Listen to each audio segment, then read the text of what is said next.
The contract had 37 pages. Ethan Cole signed every single one without reading past the first paragraph. His hand was shaking, his son was dying 3 floors above him in that hospital, and the woman sitting across the mahogany table, cool, immaculate, watching him with eyes that gave away absolutely nothing, had just told him the surgery would be covered in full. All of it, every dollar. The only thing she wanted in return was a husband. Ethan pressed the pen to the last signature line and told himself he wasn't selling his soul.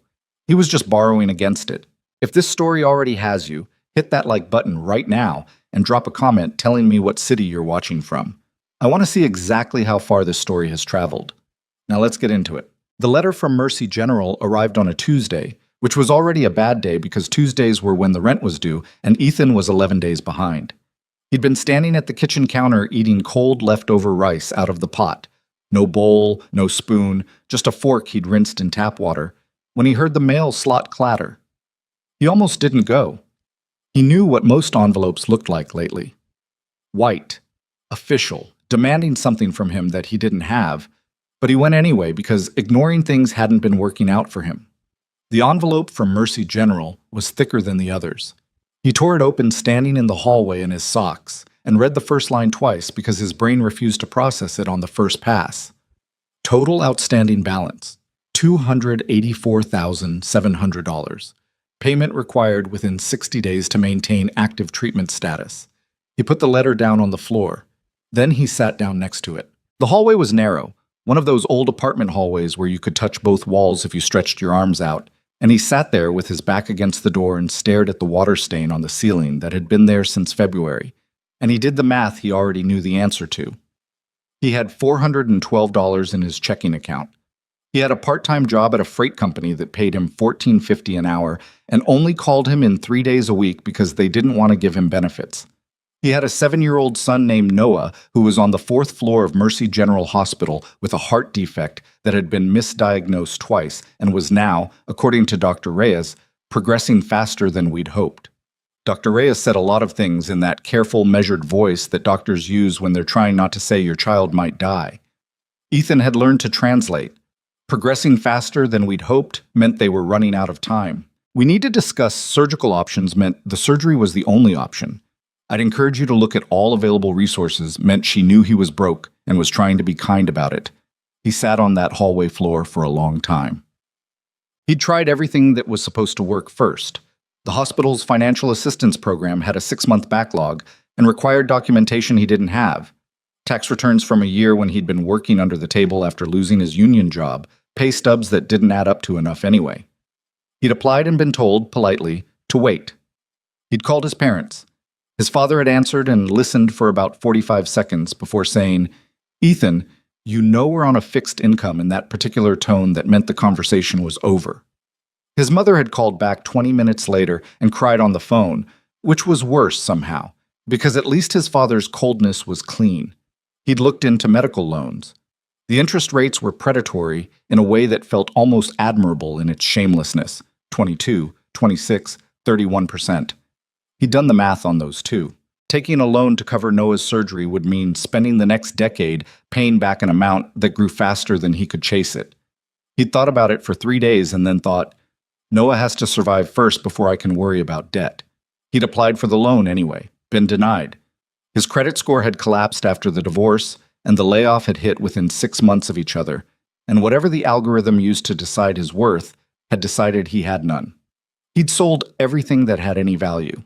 His truck, the good one, the one he'd actually owned free and clear, gone for $6,000 that had disappeared into copays and medication costs inside of 2 months.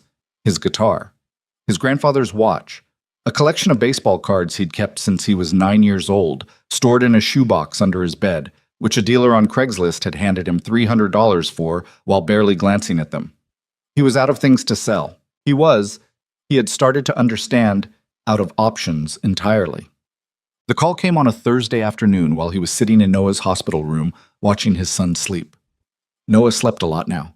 The doctors said it was the medication, and Ethan believed them, but he also thought Noah slept because the kid was 7 years old and tired of being in a hospital bed, and sleeping was the one place where none of it could follow him. He had Ethan's coloring, dark hair, olive skin, and his mother's nose, which was the only thing about Vanessa that Ethan could look at without complicated feelings anymore. When Noah slept, his face went completely slack and peaceful, and he looked younger than 7. He looked like he was 4 again, before the diagnosis, before everything. Ethan's phone buzzed. Unknown number. He almost let it go to voicemail. He answered on the 4th ring, mostly because sitting in silence watching his son breathe was starting to make him feel like he was losing his mind. Mr. Cole, the voice was a woman's, professional, clipped, the kind of voice that had been trained to communicate authority without being loud. My name is Margaret Hale. I'm calling on behalf of the Lennox family. Ethan didn't recognize the name. I think you might have the wrong number. I don't. You are Ethan Cole, father of Noah Cole, currently a patient at Mercy General under Dr. Reyes' care? A cold feeling moved through his chest. How do you know that? The Lennox family has considerable resources, Mr. Cole, and considerable interest in your situation. A brief pause. I'd like to arrange a meeting, tonight, if possible. I understand time is a concern for you. What kind of meeting? The kind where a proposal is made that may resolve your financial situation entirely. Another pause. I'd strongly recommend you come. He looked at Noah. The monitors beeped steadily. The IV line ran from the bag on the pole to the back of Noah's small hand, held in place with medical tape and a little foam airplane sticker that a nurse had put there to make it less scary. Where? Ethan said. But Ishoshatiam. The address she'd given him was in the Harwick district, which was the kind of neighborhood where the houses didn't have numbers on the mailboxes because everyone who needed to find them already knew where they were. He took the bus because he didn't have a car anymore, and he sat in the back and watched the city change around him as they moved north, the bodegas and check-cashing places giving way to wine bars and boutiques, then the boutiques giving way to the kind of blocks where there were no storefronts at all, just walls and gates, and the suggestion that things were happening behind them that weren't your business. He got off 2 stops early and walked the rest of the way because he needed the air and because he wanted to arrive having made some kind of decision about whether to walk away. He hadn't made it by the time he reached the gate. The Lennox estate, and it was an estate, not a house, not a home, an estate, sat behind a black iron fence that ran the length of the block. The main structure was stone and glass, 4 stories, with wings extending off either side that he could see through the iron bars were lit from within. There was a second building farther back that he couldn't quite make out. The grounds were immaculate in the way that requires full-time staff, and a level of resources most people spend their whole lives not acquiring. There was an intercom panel set into the gatepost. He pressed the button. Mr. Cole? Margaret Hale's voice, same clipped precision as the phone. Come through. The gate opened with a sound like an exhale. She was waiting for him inside the front door.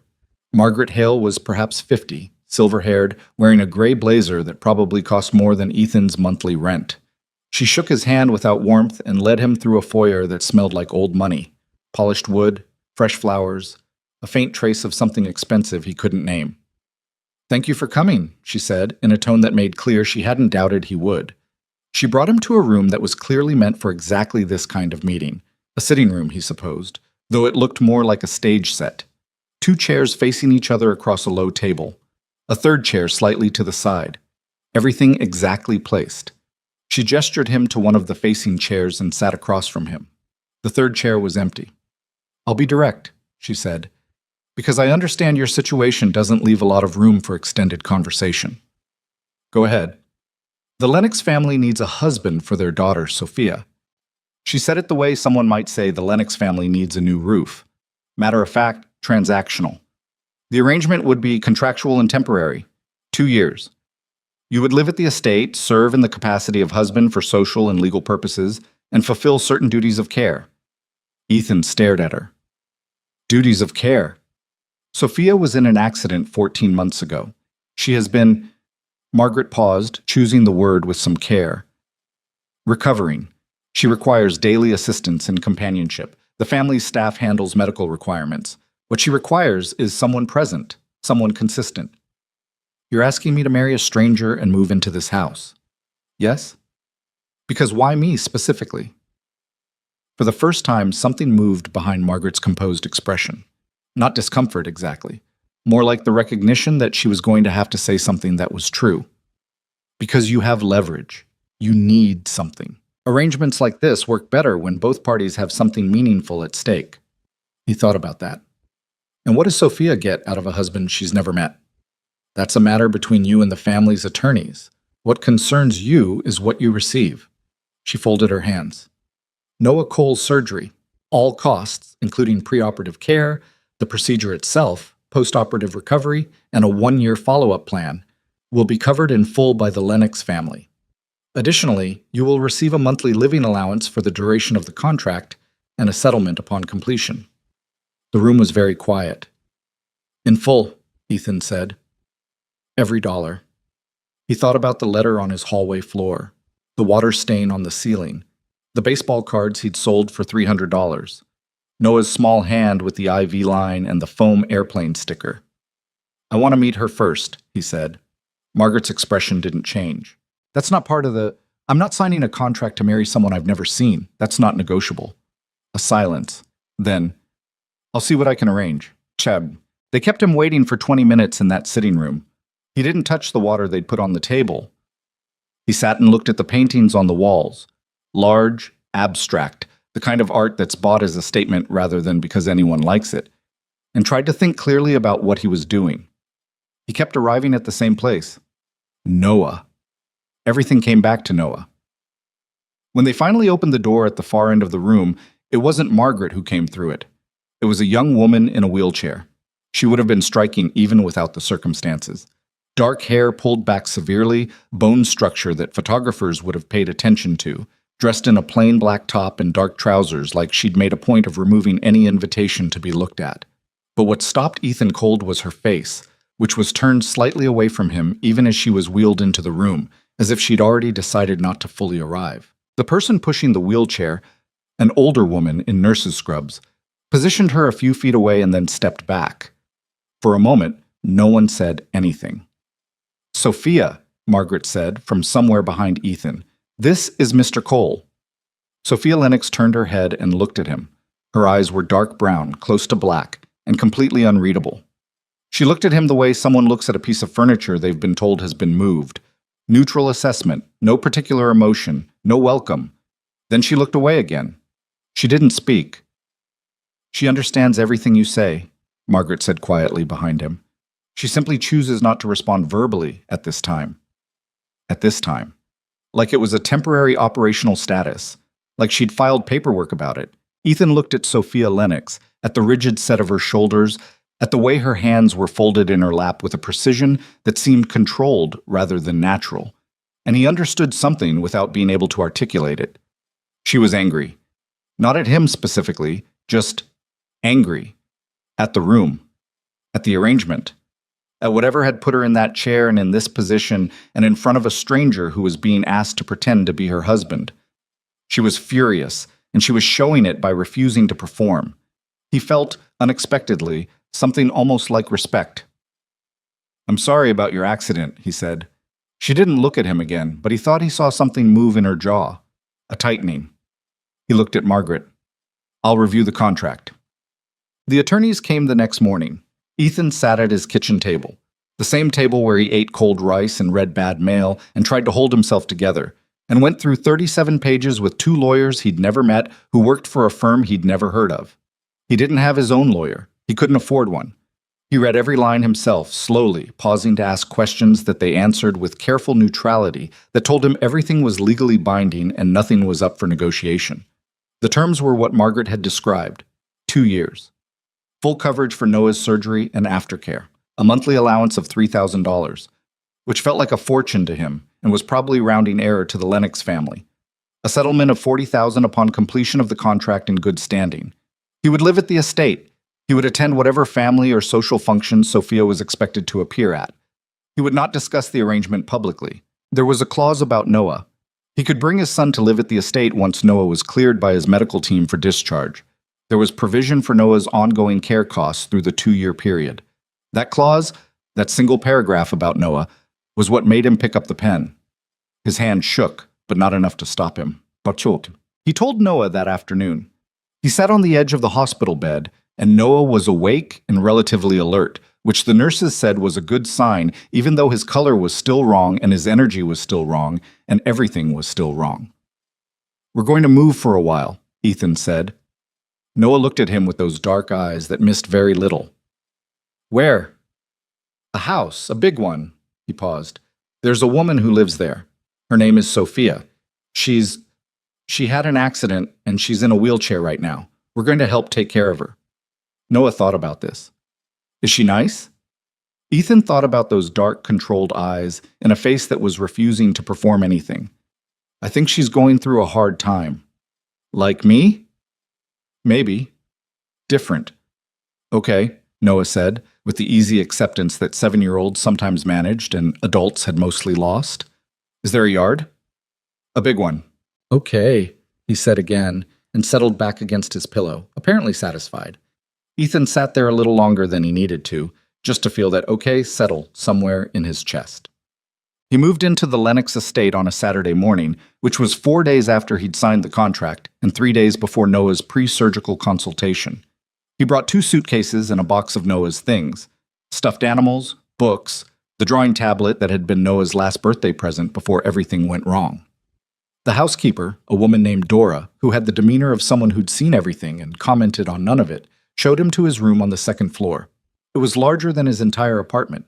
He stood in the middle of it for a moment, looking at the high ceiling and the actual art on the walls and the window that looked out over the backgrounds, and felt something he couldn't quite name. Not gratitude, not relief, not guilt, exactly. Something that was all three and none of them. A kind of vertiginous awareness that he had crossed some line, and the other side looked nothing like where he'd come from. Sophia's quarters are through the conservatory, Dora said, from the doorway. She said it with the particular neutrality of someone who had been instructed to inform him of this without editorializing. She keeps irregular hours. Meals are served at 7, noon, and 6, but she rarely joins them at the table. Where does she eat? In the conservatory, mostly. Is she expecting me? Dora looked at him with something that wasn't quite pity and wasn't quite amusement. Miss Sophia rarely expects anyone, Mr. Cole. He unpacked his 2 suitcases. It took about 20 minutes. The emptiness of the drawers and the closet after felt almost aggressive, like the room was pointing out exactly how little he'd brought with him. Then he went to find the conservatory. It was at the back of the house, off a corridor lined with family photographs that he made a point of not looking at too closely. The door was glass-paned, and through it he could see green, a lot of green, plants in various stages of elaborate growth, light coming through the glass ceiling in the flat gray way of overcast afternoon. He knocked, which felt absurd on a glass door where she could obviously see him, but seemed like the right thing to do. No response. He opened the door. The conservatory was larger than it had looked from outside, and warmer. A humid warmth from all the plants, which were everywhere, on shelves and hanging from the ceiling and growing in large clay pots arranged across the stone floor in some pattern that might have been deliberate or might have been accumulated over time. The air smelled like soil and leaves and something floral he couldn't identify. Sophia was at the far end, her wheelchair positioned in front of the largest glass panel, looking out at the back garden. She was in the same kind of dark, simple clothing as the night before. Her hands were in her lap. She wasn't doing anything. No book, no phone, no task. Just sitting. Ethan walked through the plants, stepping around pots, until he was a respectful distance away. Hey, he said. She didn't turn. I moved in this morning. Figured I should, not just exist in the house without introducing myself properly. He stopped. That had sounded fine in his head. Out loud, it landed a little flat. I'm Ethan. You probably know that. Nothing. He looked at the garden through the glass. It was well maintained, someone spent a lot of time on it, with a stone path running through it and what looked like a fountain at the far end that wasn't running. My son's name is Noah, he said. He's 7. He'll be staying here once he's out of the hospital. I thought you should know that. He's pretty quiet for a 7-year-old, actually. The nurses say it's the medication, but I think he was always a little on the quiet side. He paused. He asks a lot of questions, though, just so you're prepared. Nothing. But she hadn't turned away either. She was still facing the window and he couldn't see her face, couldn't read anything. I'm not going to pretend this isn't a strange situation, he said. Because it obviously is. But I'm not going to be a problem for you. I just want to say that. I'll stay out of your way if that's what you want. He thought about what he'd seen the night before. the controlled fury behind that controlled face. Though I suspect you've had enough people staying out of your way. He let that sit for a moment. Then he said, I'll let you know when Noah arrives, in case you want to. I don't know, just so you know. He turned and started back through the plants. He was almost at the door when he heard it. Barely, almost not there, at the very edge of audibility. Not a word. Not a response, exactly. Just a sound. A breath that might have been the beginning of something that she'd decided not to finish. He didn't turn around. He wasn't sure why, exactly. Some instinct that turning around would be the wrong move would put too much weight on something that might be nothing. He kept going through the door and back into the corridor, and stood there a moment with his hand on the glass. Through it, he could see her still hadn't moved. Noah's pre-surgical consultation was on Tuesday with a cardiac surgeon named Dr. Ellison, who had the particular kind of calm that came from having done a thing so many times that almost nothing about it was surprising anymore. He walked Ethan through the procedure with diagrams and terminology and the practiced language of medicine, and Ethan listened to all of it and understood maybe 60% and asked questions about the other 40 until Dr. Ellison had answered everything twice. His age is actually an advantage, Dr. Ellison said at the end. Children's hearts are more adaptable. We have every reason to expect a good outcome. But not certain. Medicine isn't certain, Mr. Cole, but this is as close as I can give you. He sat with Noah afterward. Noah had colored pictures on his tablet while Ethan was in with the doctor. A house, trees, what looked like a dog but might have been a horse, and held them up for Ethan's review with the serious expression of someone presenting a portfolio. That one's the house, Noah said, pointing to the large structure in the middle of the picture. The new one. I made it really big. It is really big. Is there really a garden? Yeah, a big one. Noah added a sun to the top corner of the drawing, pressing his stylus with great deliberateness. Okay, I want to see it when I'm better. You will, Ethan said. He said it the way you say things when you don't have room not to believe them. Bob. The first week at the estate was like learning the geography of a foreign country.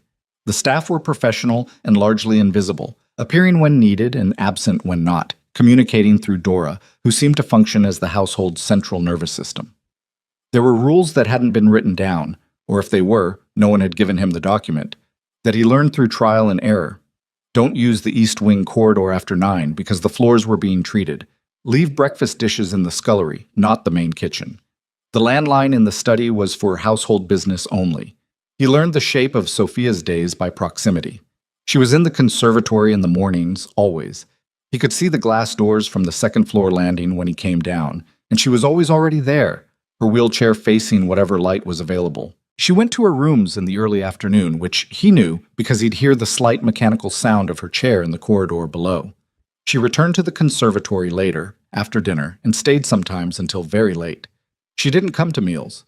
She barely appeared anywhere else in the house. On the 4th day, he brought her coffee. Not as a grand gesture, just he was making himself coffee in the morning and the conservatory was on the way to nowhere in particular, and he had a cup in each hand when he knocked on the glass.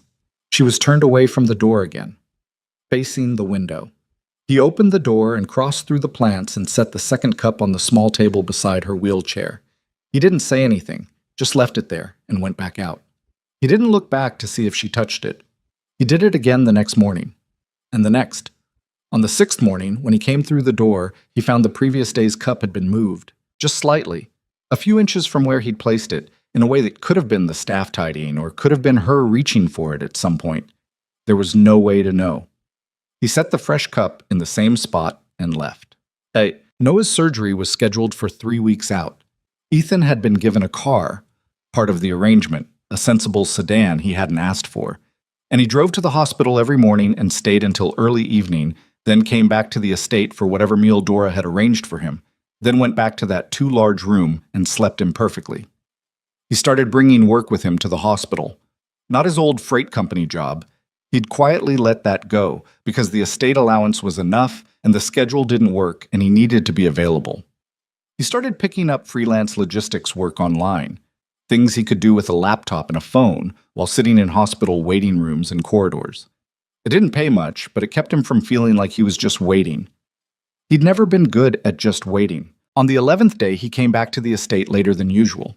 Noah had had a harder afternoon, fatigue and some chest discomfort It turned out to be nothing serious, but had cost Ethan about 3 hours of controlled terror, and he was still carrying the tension of it when he walked past the conservatory. The light inside was different, lower, evening light. He could see Sophia through the glass, and she was not in her usual position facing the window. She was turned sideways, looking at something in her lap. As he watched, she moved, just her hands, slowly, and he realized she was holding something, a small plant, a cutting from one of the pots. She was touching the leaves, one by one, with the kind of careful attention that you'd give to something that might break. He stood there for only a second before moving on, because watching felt wrong, but he carried that image with him up to his room, those hands, careful on the leaves, and thought about it longer than made sense. She wasn't gone. Whatever had happened to her, whoever had decided she'd become unreachable, she wasn't gone. Something in there was still paying attention to things, still caring about small, fragile things in her hands. He didn't know why that mattered to him, but it did. Os, Noah asked about her again, the following week. The lady in the wheelchair, he said. What's wrong with her? She had an accident. Her legs don't work right now. Is she sad? Ethan thought about those eyes, that controlled, furious silence. I think she's going through something hard, yeah. Does she have anyone? The question hit him somewhere unexpected. She has her family. Noah turned back to his tablet with the expression of someone who found that answer insufficient. That's not always the same, he said, at 7 years old, with the casual wisdom of a child who'd been through enough to know the difference.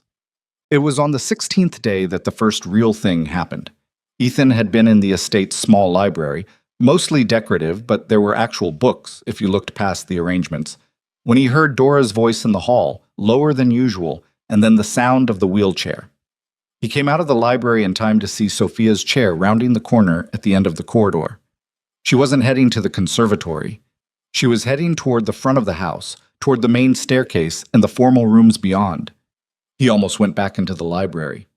Then he followed, at a distance, because something about the purposefulness of her movement was different from the careful, contained movements he'd been watching for 2 weeks.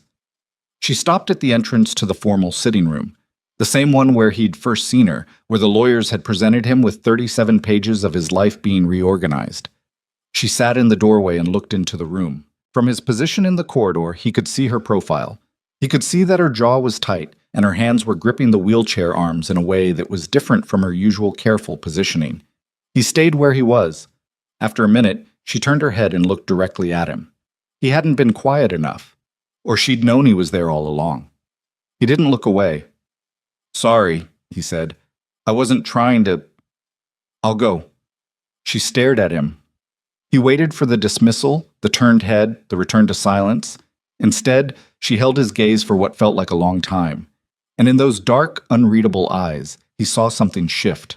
Not softening, exactly. Nothing as clean as that. More like a door that hadn't been opened in a long time, and someone had just touched the handle from inside.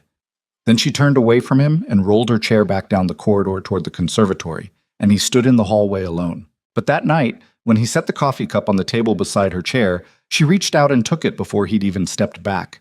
He kept his face completely neutral, walked back out through the plants, got to the corridor, and let out a breath he felt like he'd been holding for 16 days. Quote, the call from Dr. Reyes came the following morning at 6:47, while Ethan was still in bed and the light outside was barely gray. He answered before the second ring. Mr. Cole? Her voice had that careful, measured quality, but underneath it something urgent. I need you to come in. Noah had an episode overnight. His heart rate destabilized. He's stable now, but I need to speak with you in person about accelerating our timeline. He was in the car in 7 minutes. The drive to Mercy General was 30 minutes in morning traffic, and Ethan spent all of it not thinking about the conservatory or the coffee cup or dark eyes behind glass. He spent it thinking about Noah drawing a sun into the corner of a picture of a house he hadn't seen yet. He drove with both hands on the wheel and his jaw so tight it ached, and he did not let himself arrive at any of the conclusions that were waiting for him at the end of that road. Not yet. Not until he got there and could see for himself. Noah's room was on the 4th floor, and Ethan took the stairs instead of the elevator because his legs needed something to do. Dr. Reyes met him in the corridor outside Noah's room. She was already in her white coat at 7 in the morning, which meant she'd probably been there since before Ethan had gotten the call. He'd always respected that about her. She wasn't the kind of doctor who appeared only for the formal conversations. "How bad?"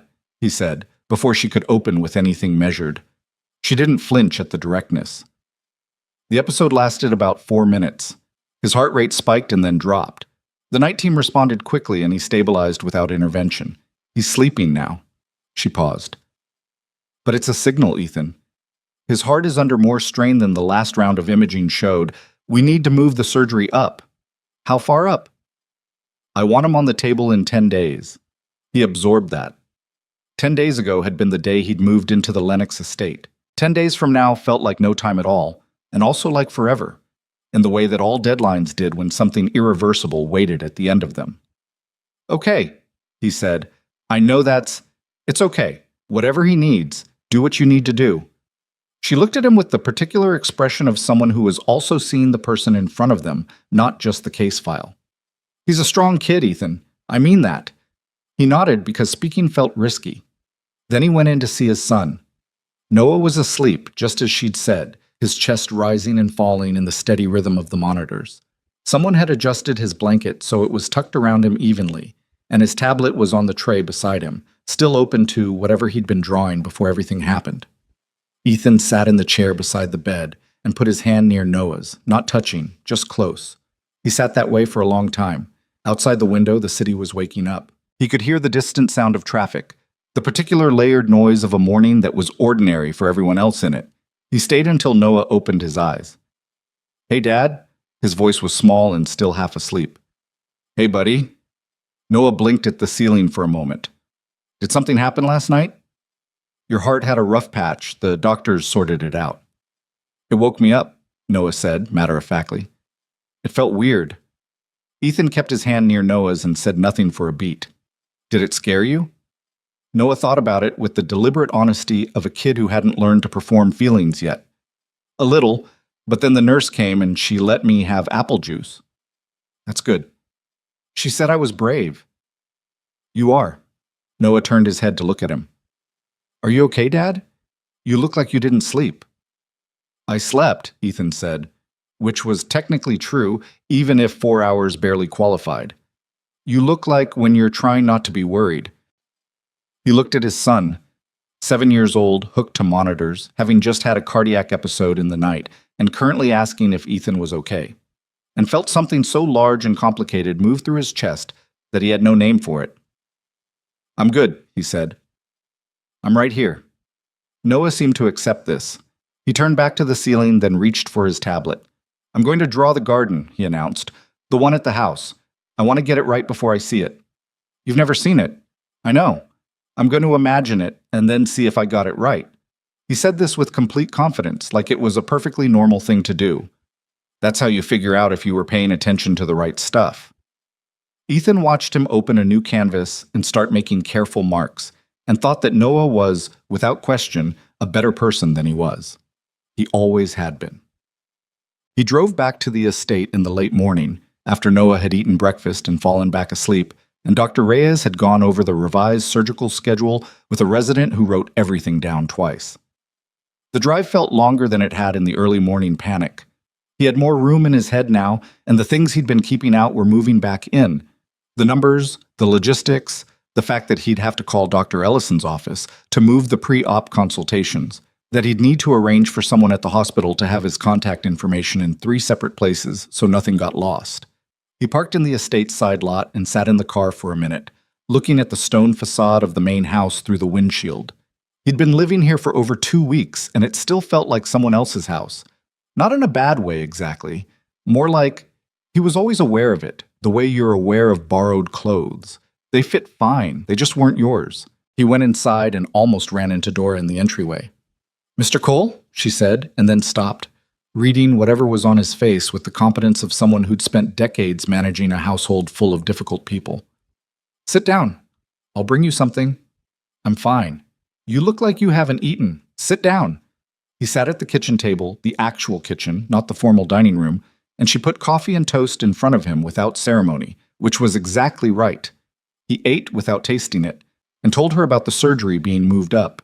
She listened, nodded, and said she'd make sure the household schedule accommodated whatever he needed. Miss Sophia asked about you, she said, when he was on his second cup of coffee. He looked up. Asked? She talked to you? Not in so many words. She was in the conservatory when you left this morning. When you didn't come for the coffee, she... Dora paused, and he could see her choosing precision over interpretation. She looked down the corridor twice. Then she sent me out to check if your car was in the lot. Ethan turned this over. She noticed I was gone. She notices more than people give her credit for, Dora said, in a tone that suggested this was not a new observation. He finished his coffee, then went to the conservatory. She was in her usual position, chair facing the far glass panel, looking out at the garden. The morning light was coming through at a low angle that lit up the plants around her and made the conservatory look like something from a painting. He crossed through to her and set nothing down because he hadn't brought coffee this time. He just came and stood, not too close, at the edge of her sight line. Noah's surgery is in 10 days, he said. They moved it up. He had an episode last night. His heart. He stopped, felt the blunt inadequacy of those words. He's okay. He's stable. But they need to do it sooner. The garden outside was still and gray. An overcast day, the light flat and uniform. I'm not... He stopped again, ran a hand over the back of his neck. I don't know why I'm telling you this. I just figured if I'm going to be in your house, and you're going to notice when I'm not here, you should probably know what's happening. Sophia's hands shifted in her lap, just slightly, the kind of movement that might mean nothing. He wants to see the garden, Ethan said, when he gets out. He's been drawing it, imagining what it looks like. He's got this thing where he tries to picture something accurately before he sees it, and then checks afterward if he was right. He looked through the glass at the stone path and the dry fountain. He's going to be disappointed about the fountain. He's definitely got it running in his version. Something changed in her face.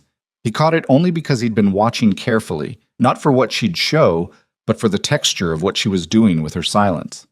A small thing, the faintest softening around her mouth. Not a smile, not close to a smile, but the muscles releasing something, just briefly, that they'd been holding. I'll be back for dinner, he said, because that was all that was left to say. If you want the coffee, I'll bring it tomorrow. He turned to go. 10 days. The voice stopped him cold. He turned. She was still facing the window, hadn't moved her body toward him at all. Her hands were still in her lap, but the words had been hers. Low, slightly rough with disuse, like a door opening on old hinges. Yeah, he said, when he trusted himself to speak evenly.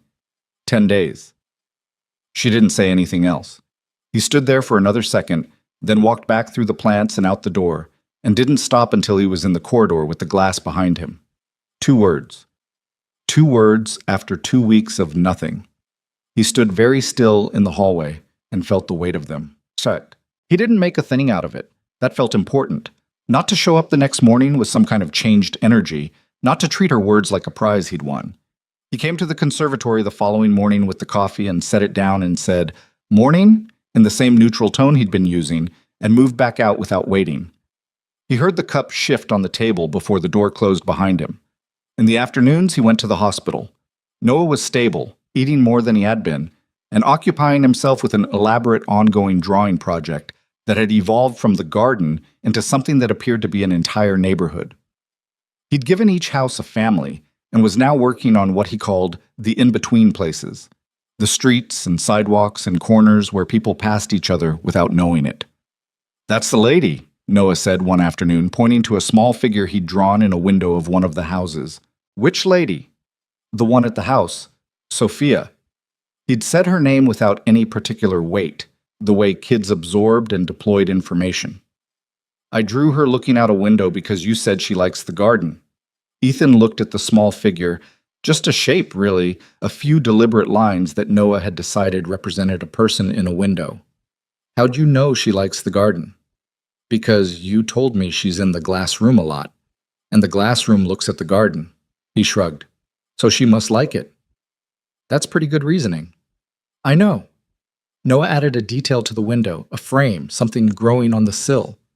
"Do you think she'll like me?" The question landed with unexpected force. Why wouldn't she? "Some people don't know how to be around kids when they're sad," Noah said, with the matter-of-fact precision of a child who'd spent enough time around adults in hospitals to develop opinions on the matter. They get weird. She might, Ethan admitted. She's going through something hard. So am I, Noah said. Maybe that's okay then. He went back to drawing. Ethan sat with that for a long time. Sophia spoke again 4 days later. He'd been crossing the corridor near the conservatory when the door opened. Not the glass conservatory door, but the side door that connected to a smaller room he'd understood was some kind of sitting room for her personal use. She came through in her wheelchair, moving with the controlled efficiency he'd gotten used to watching, and nearly rolled into him because he'd stopped in exactly the wrong spot. "Sorry," he said, stepping back. She stopped the chair, looked up at him with those dark eyes. At close range, her face was harder to read, not easier. Too much going on in it, too many things that had learned to coexist behind that surface. She said, "Why do you keep bringing the coffee?" He almost smiled because it was such a direct question after all that silence, like she'd been saving her words for something worth spending them on. "I make it anyway," he said. "Seems wasteful not to." "You could pour it out." "I could." She studied him. "You're not going to explain it more than that. There's not much more to it." Something shifted in her eyes. Not softening, not warming, but a kind of recalibration. Like she'd had an expectation and he'd failed to meet it in a way that surprised her. She started rolling forward, moving past him down the corridor. "The coffee is too strong," she said, without stopping or looking back. He watched her go. "I'll fix it tomorrow." She didn't respond, but she also didn't tell him to stop. He fixed the coffee. Slightly less of everything, slightly more water. He had no idea if he'd gotten it right, but the next morning the cup had been moved again. And the morning after that, she was already facing the door when he came in, which was different from how she'd always been positioned before. Back to the room, face to the window. He set the cup down. She reached for it while he was still standing there, which was new. "How is your son?" she said. He felt the surprise, but absorbed it. "Surgery in 3 days. He's holding up. He's a tough kid." She looked at the cup in her hands. "How old?" 7. She was quiet for a moment. The conservatory was warm around them, the plants pressing in from every side with their damp green presence. 7 is old enough to understand that something is wrong, she said, but not old enough to understand why. "Yeah." He paused. "He seems to handle it better than I do, honestly." "Children do that," she said.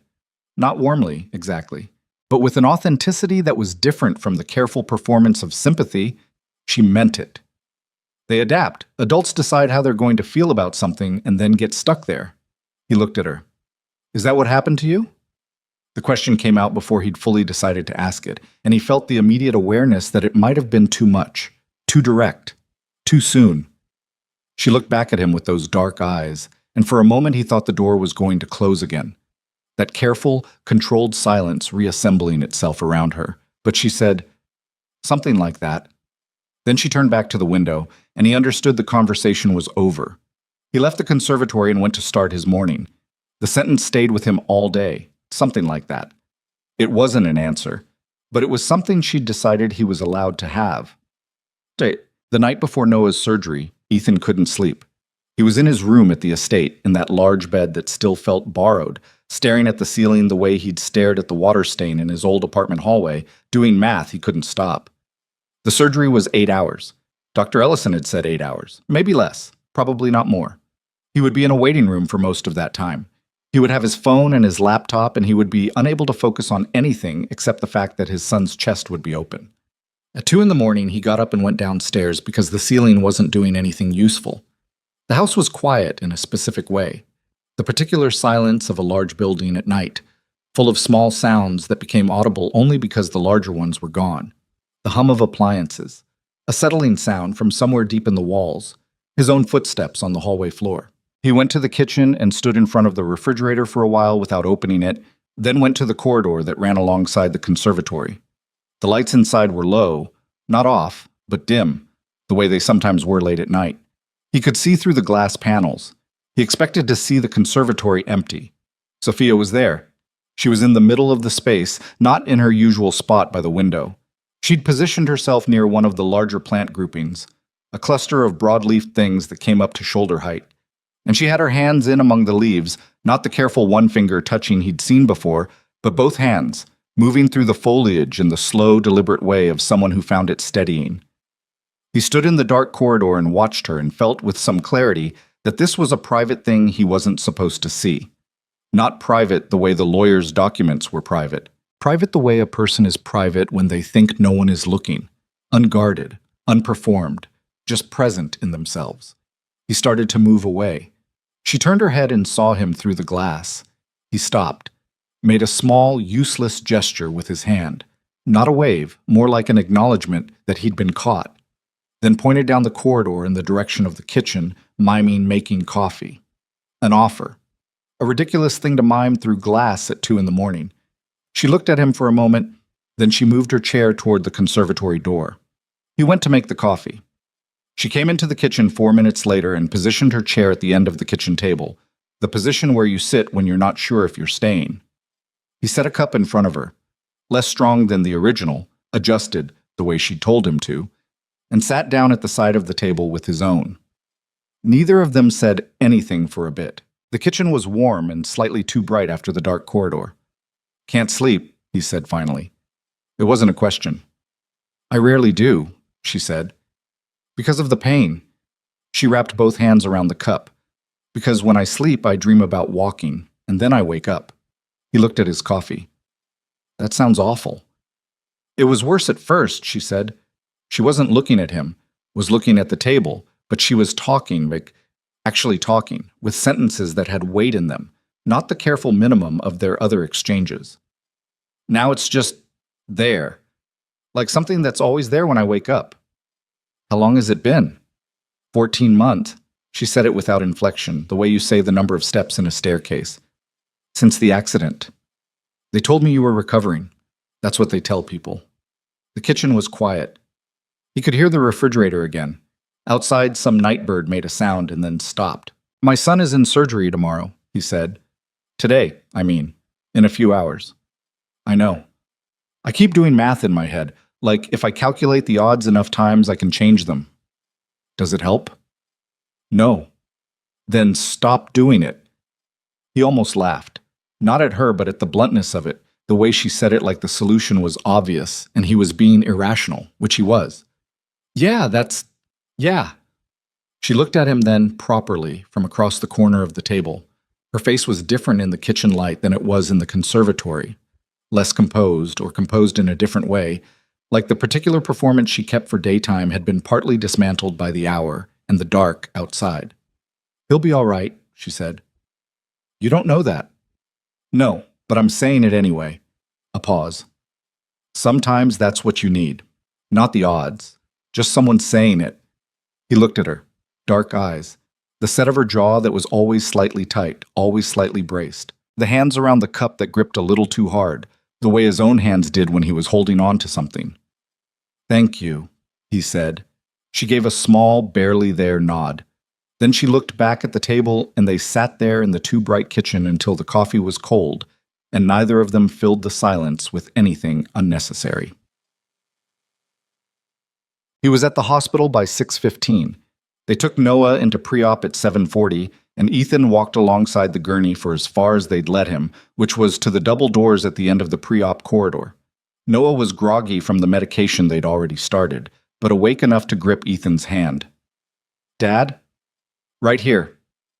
"Tell Sophia about the garden when I wake up," Noah said, with a kind of drowsy certainty. "Tell her I want to fix the fountain drawing." "I'll tell her." "And tell her—" He trailed off, fighting the pull of the sedative. "Tell her I said hi." "I'll tell her." The orderly smiled gently at Ethan over Noah's head. He let go of his son's hand when the doors opened and watched the gurney go through and stood at the window set into the doors until Noah was out of sight. Then he turned and walked to the waiting room and sat down, and did not check the odds a single time. He thought about a kitchen table at 2 a.m. and a woman with her hands in the leaves of plants in the dark, and coffee that was slightly less strong than it used to be, and he stayed with those thoughts instead of the other ones. 7-year-old boys were tougher than they looked. Dr. Ellison had said so. Noah had said so in his way, without saying it at all. He sat in the waiting room with his hands clasped between his knees, and he waited. The surgery took 9 hours and 40 minutes. Ethan knew it was running long because Dr. Ellison had said 8 hours, maybe less. When the clock on the waiting room wall passed 8 hours and kept going, Ethan stopped looking at it and stared at the floor instead, at a scuff mark near the leg of the chair across from him that looked like it had been there since the building was new. A nurse came out at the 9-hour mark and told him everything was progressing, which was not the same as everything was fine, and Ethan nodded and thanked her and went back to the scuff mark. His phone had 11 texts on it. Dora had sent 2, careful and brief. Margaret Hale had sent one that was more formal than personal. His mother had sent 4 that he couldn't read right now. And there were 2 from a number he'd recently saved under just an initial, S, that said, in sequence, any update. And then 20 minutes later, he'll be all right. He stared at the second one for a long time. She'd said it again. Not a question, not a hedge. Just a statement, the way you'd state a fact you'd decided to commit to regardless of the evidence.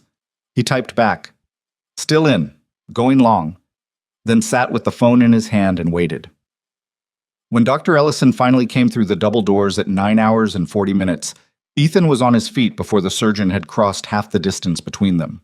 He read Ellison's face in the first second, the specific looseness around the eyes of someone who'd been under sustained pressure for hours and was now releasing it, and understood before the words came. He did well, Ellison said. Better than I expected, honestly. There was a complication midway through, some irregular tissue around the repair site, but we handled it. He's in recovery. You'll be able to see him in about an hour.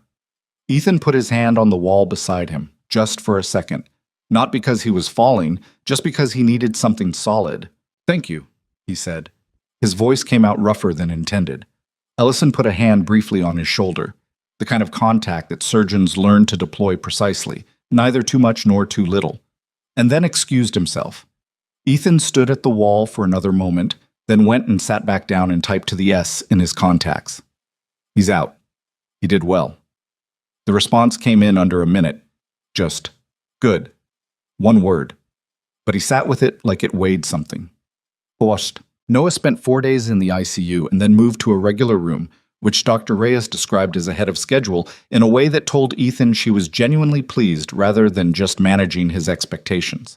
He had tubes and monitors and an incision that a nurse showed Ethan how to check for signs of infection with a matter-of-factness that Ethan appreciated, because it gave him something concrete to do with his anxiety. Noah was tired in the specific post-surgical way. Deep down tired, bone tired, the kind that had nothing to do with sleep and everything to do with the body redirecting all its resources toward repair.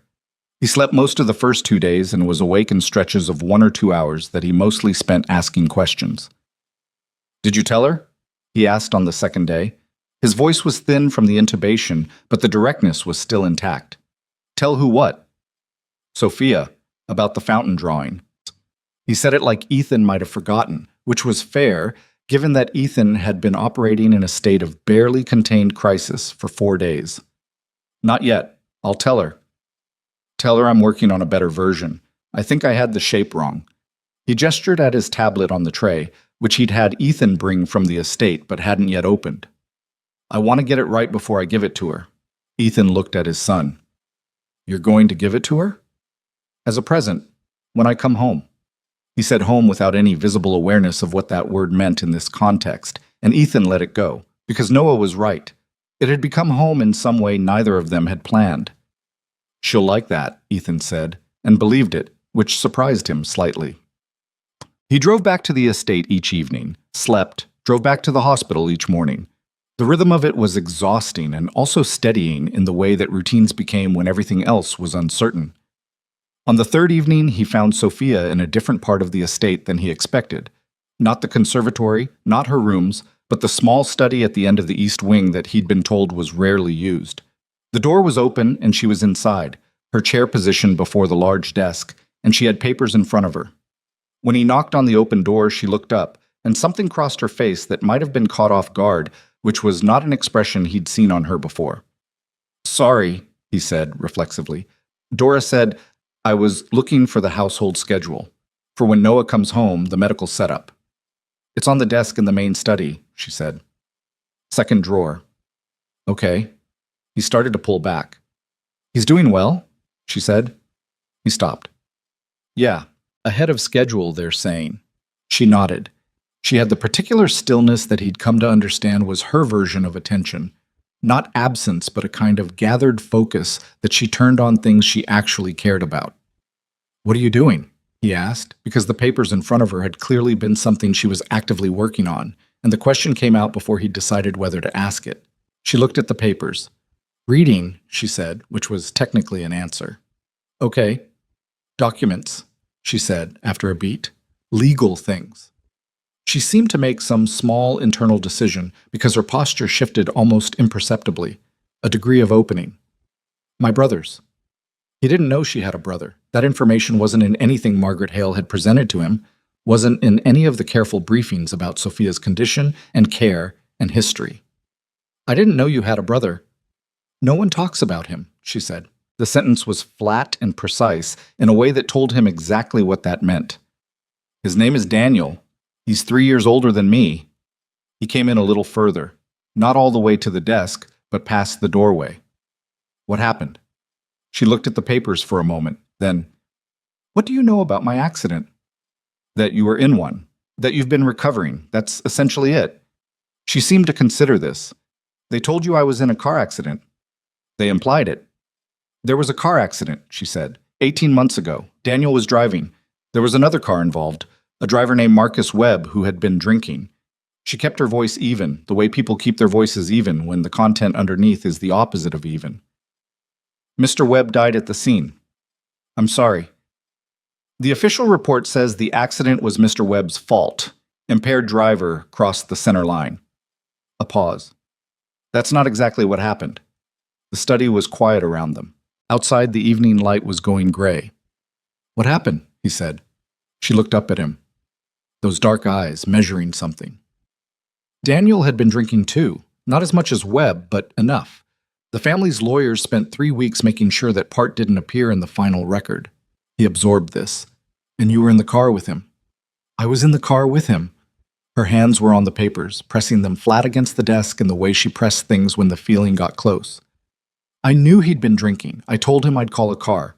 He said he was fine. A breath. He was not fine. Did you tell anyone what actually happened? I was in the hospital for 6 weeks after the accident. By the time I was conscious enough to understand what had been done to the record, she stopped. Reset. My father came to my room and explained that the family had handled it, that Marcus Webb's family had been compensated, that the matter was closed. Compensated. Money, she said, with a particular edge on the word. The Lennox family's solution to almost everything is money. He thought about the 37 pages he'd signed. Yeah, he said, I've noticed. Something shifted in her face at that. Not quite a smile, but its precursor, the ghost of one. I didn't speak after that, she said. Not for a long time. They called it trauma response, psychological sequelae of the injury. The neurologist had a long name for it. She looked down at her hands on the papers. I think I just decided that if the only words that mattered were the ones I wasn't allowed to say, I wasn't going to say any of them. The quiet stretched out between them. He could hear his own breathing. And the paralysis? He said carefully. Real, she said. And also, the doctors have told me there's a component that isn't purely mechanical, that the injury to my spine was significant, but that my recovery has been slower than it should be. She said it without self-pity, which made it heavier somehow. My father prefers the physical explanation. It's cleaner. But I think the body knows when it's been asked to carry something it shouldn't have to carry alone.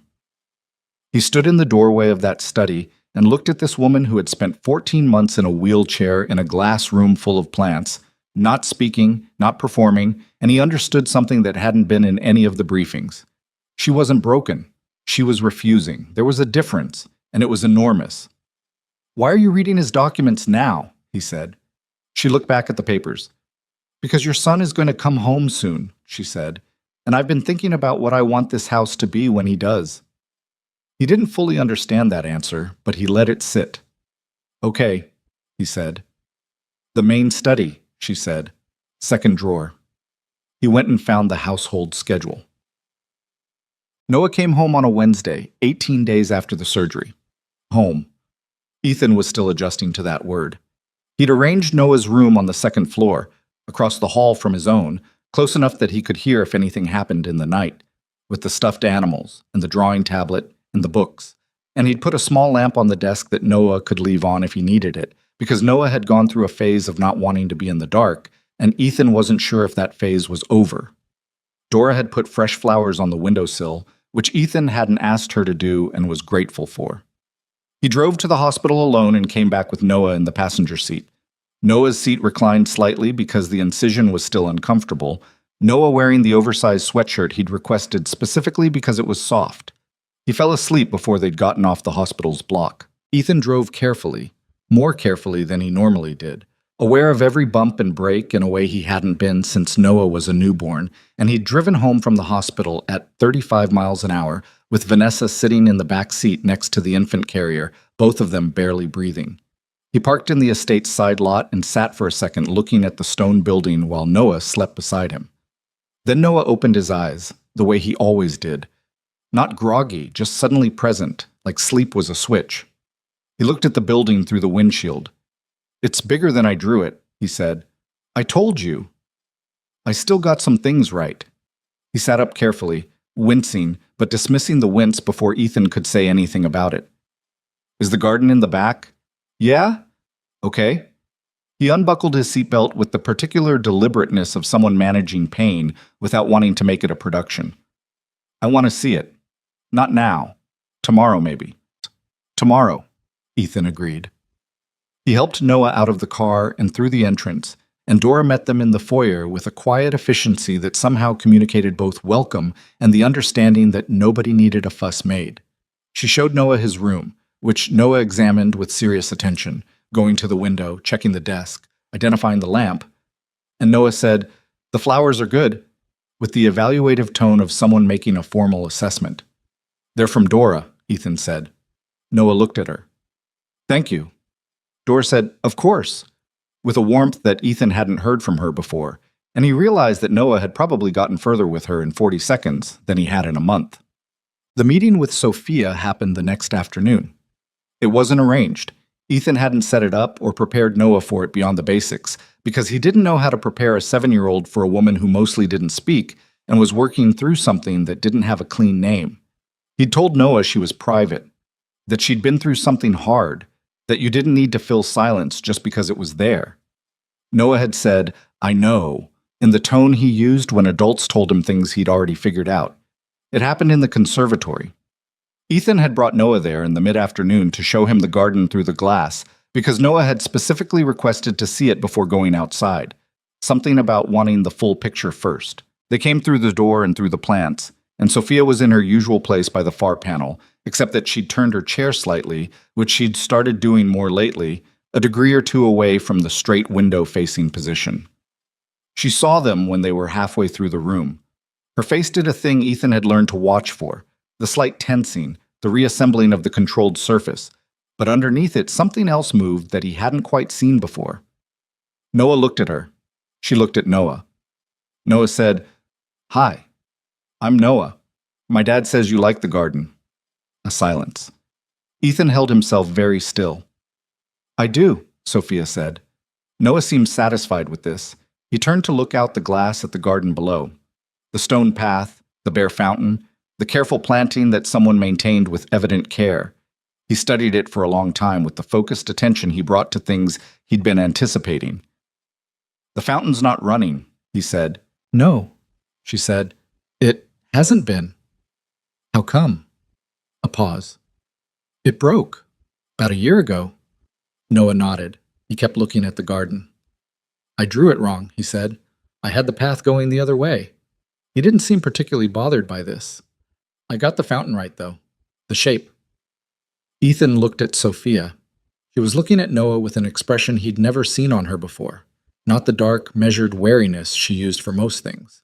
Something more open, more uncertain, like she didn't know what to do with it and wasn't sure she minded not knowing. "You drew the fountain?" she said. "I drew the whole garden," Noah said, matter-of-factly, "before I saw it, to see if I was paying attention to the right things." He turned from the window and looked at her directly. with the unselfconsciousness of a child who hadn't yet learned that looking at someone was an act that required permission. I made a better one. It's a present. For when I'm better enough to walk around and see everything properly. He considered her chair with the same direct attention. We can go look at it together. When I can walk better, and you can too. The conservatory was very quiet. Outside, the garden sat still in the afternoon light. Sophia's jaw worked slightly. Something in her face was doing something that Ethan didn't want to name or look at too directly, because it felt like the kind of thing that broke if you shone a light on it too fast. All right, she said. Her voice was low and slightly uneven. Okay, Noah said easily, already turning back to study the garden with his cataloging eye. I think the fountain would look better with the water going up higher, like a real one. Is it expensive to fix? Probably not, Sophia said, and her voice had steadied. Then you should fix it, he said with 7-year-old logic. It would be better. Something changed after that afternoon. It wasn't dramatic and it wasn't clean, and Ethan noticed it mostly in accumulation. Small things that were different from the week before. Sophia began appearing at meals. Not every meal, and not at the formal dining table, but in the kitchen sometimes. At the end where she'd positioned herself that night at 2 a.m. She and Noah developed a quiet, oddly matched rhythm of coexistence. Noah would draw at the kitchen table while she read or worked on her documents, and neither of them required the other to perform anything, which seemed to suit them both. Noah showed her his drawings one piece at a time with the seriousness of a curator. She looked at each one properly, which he noticed and appreciated. She asked questions that were specific, about why he'd chosen a particular color, about what the in-between places were, about the people in the windows of the houses, and Noah answered them with the same specificity, pleased to be taken seriously. Ethan watched this from the edges, making coffee and managing Noah's medication schedule and doing his freelance work at the other end of the table, and felt something that was complicated and warm and that he was careful not to examine too closely. He had other things to be careful about. It was Margaret Hale who reminded him of this. Arriving at the estate on a Thursday morning, 3 weeks after Noah came home, unannounced in the way that people with authority over a situation often were. She came through the front door and found Ethan in the hallway and said, with the clipped precision he remembered from the first phone call, that she needed to speak with him privately. They went to the formal sitting room. She sat across from him with her hands folded and looked at him with the expression of someone about to deliver information they'd been authorized to deliver, and no more. The family is pleased the arrangement is proceeding, she said. Good. However, there's some concern. She paused. About the nature of your relationship with Sophia. He kept his face neutral. What about it? The contract specifies a functional arrangement, social, legal, caregiving. It does not anticipate a personal dynamic. We talk, Ethan said. She started talking. I thought that was the point. Within appropriate parameters. He looked at her. What does that mean? It means the family has concerns about Sophia's emotional stability and about the influence of outside, perspectives on her current state. He understood then what she was actually saying. It settled into him with a particular coldness. You're worried I'm getting her to talk about things the family doesn't want her talking about. A very small pause. I'm conveying the family's concern about Sophia's well-being. Is that what you're doing? Mr. Cole, she's been in that conservatory for 14 months not speaking, he said. His voice came out level, which cost something. She started talking. She's eating at a table sometimes. She's spending time with my son. If that's outside appropriate parameters, I'm not sure what you came here wanting from me.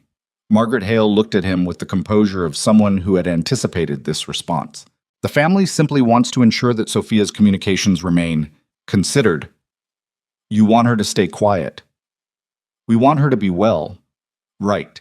He stood up. Is there anything else? She studied him for a moment, assessing, recalibrating. Whatever she concluded, she kept it behind that composed surface. Just a reminder, she said, of the terms. After she left, Ethan stood in the empty sitting room and thought about 37 pages and the pen in his shaking hand and the foam airplane sticker on the back of Noah's hand. He thought about the trade he'd made and whether the terms were what he'd understood them to be. Then he went and found Sophia in the conservatory. She was in her spot by the window. She heard him come in and turned her head. He said, Margaret Hale was here. Her face didn't change, but her hands tightened on the arms of the chair. What did she say? She said the family has concerns about us talking. A silence. Something moved in her eyes. Not surprise. More like confirmation of something she'd already expected. They know I've been reading Daniel's documents, she said. What's in them? She looked out at the garden for a long moment. The fountain that wasn't running. The path that went the other way from how Noah had drawn it. Enough, she said. Enough to make what they buried very difficult to keep buried. He sat down on the low bench near her chair. The one the nurses used, the one that put him roughly at eye level with her rather than standing over. He put his elbows on his knees and looked at her directly. What are you going to do with it? He said. She turned from the window and looked at him.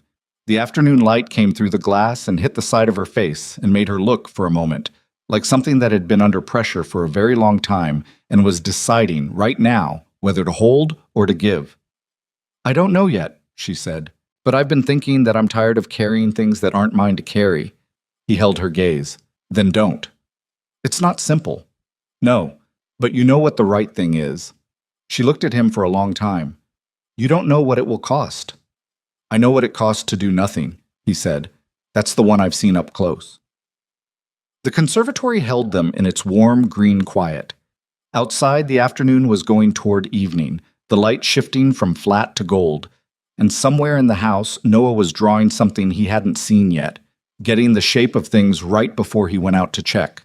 Sophia turned back to the window. But her hands, he noticed, had released the arms of the chair. And that night, there was a message on his phone from the S in his contacts, sent at 11:43, that said only, I've decided. He stared at it for a long time in the dark of his room. Then he typed, Okay, I'm here, and meant it. She'd decided, but deciding and doing were two different countries with a long road between them. Ethan understood this the morning after the text message, when he came down to find Sophia already at the kitchen table with coffee she'd made herself, which was new, the self-made coffee, a detail that mattered in the same way all the small details had been mattering, and a legal pad in front of her covered in handwriting that she turned face down when he came in, not hiding it, just not ready. He didn't ask. He made his own coffee and sat at the side of the table, the position he'd settled into over the past weeks, and looked at his phone while she looked at her legal pad through its blank reverse side, and they shared the kitchen in the way they'd gotten used to sharing spaces. Parallel, present, not requiring anything from each other before the day had properly started. Noah came down at 7:30, moving carefully the way he still did, one hand on the wall going down the stairs, his incisioned sight still tender enough that he'd unconsciously adjusted his whole gait to protect it. He sat down across from Sophia and said morning to both of them without differentiation, like they were just two people who lived in the same house, which Ethan supposed was accurate enough. I finished the garden drawing, Noah said to Sophia. She looked at him.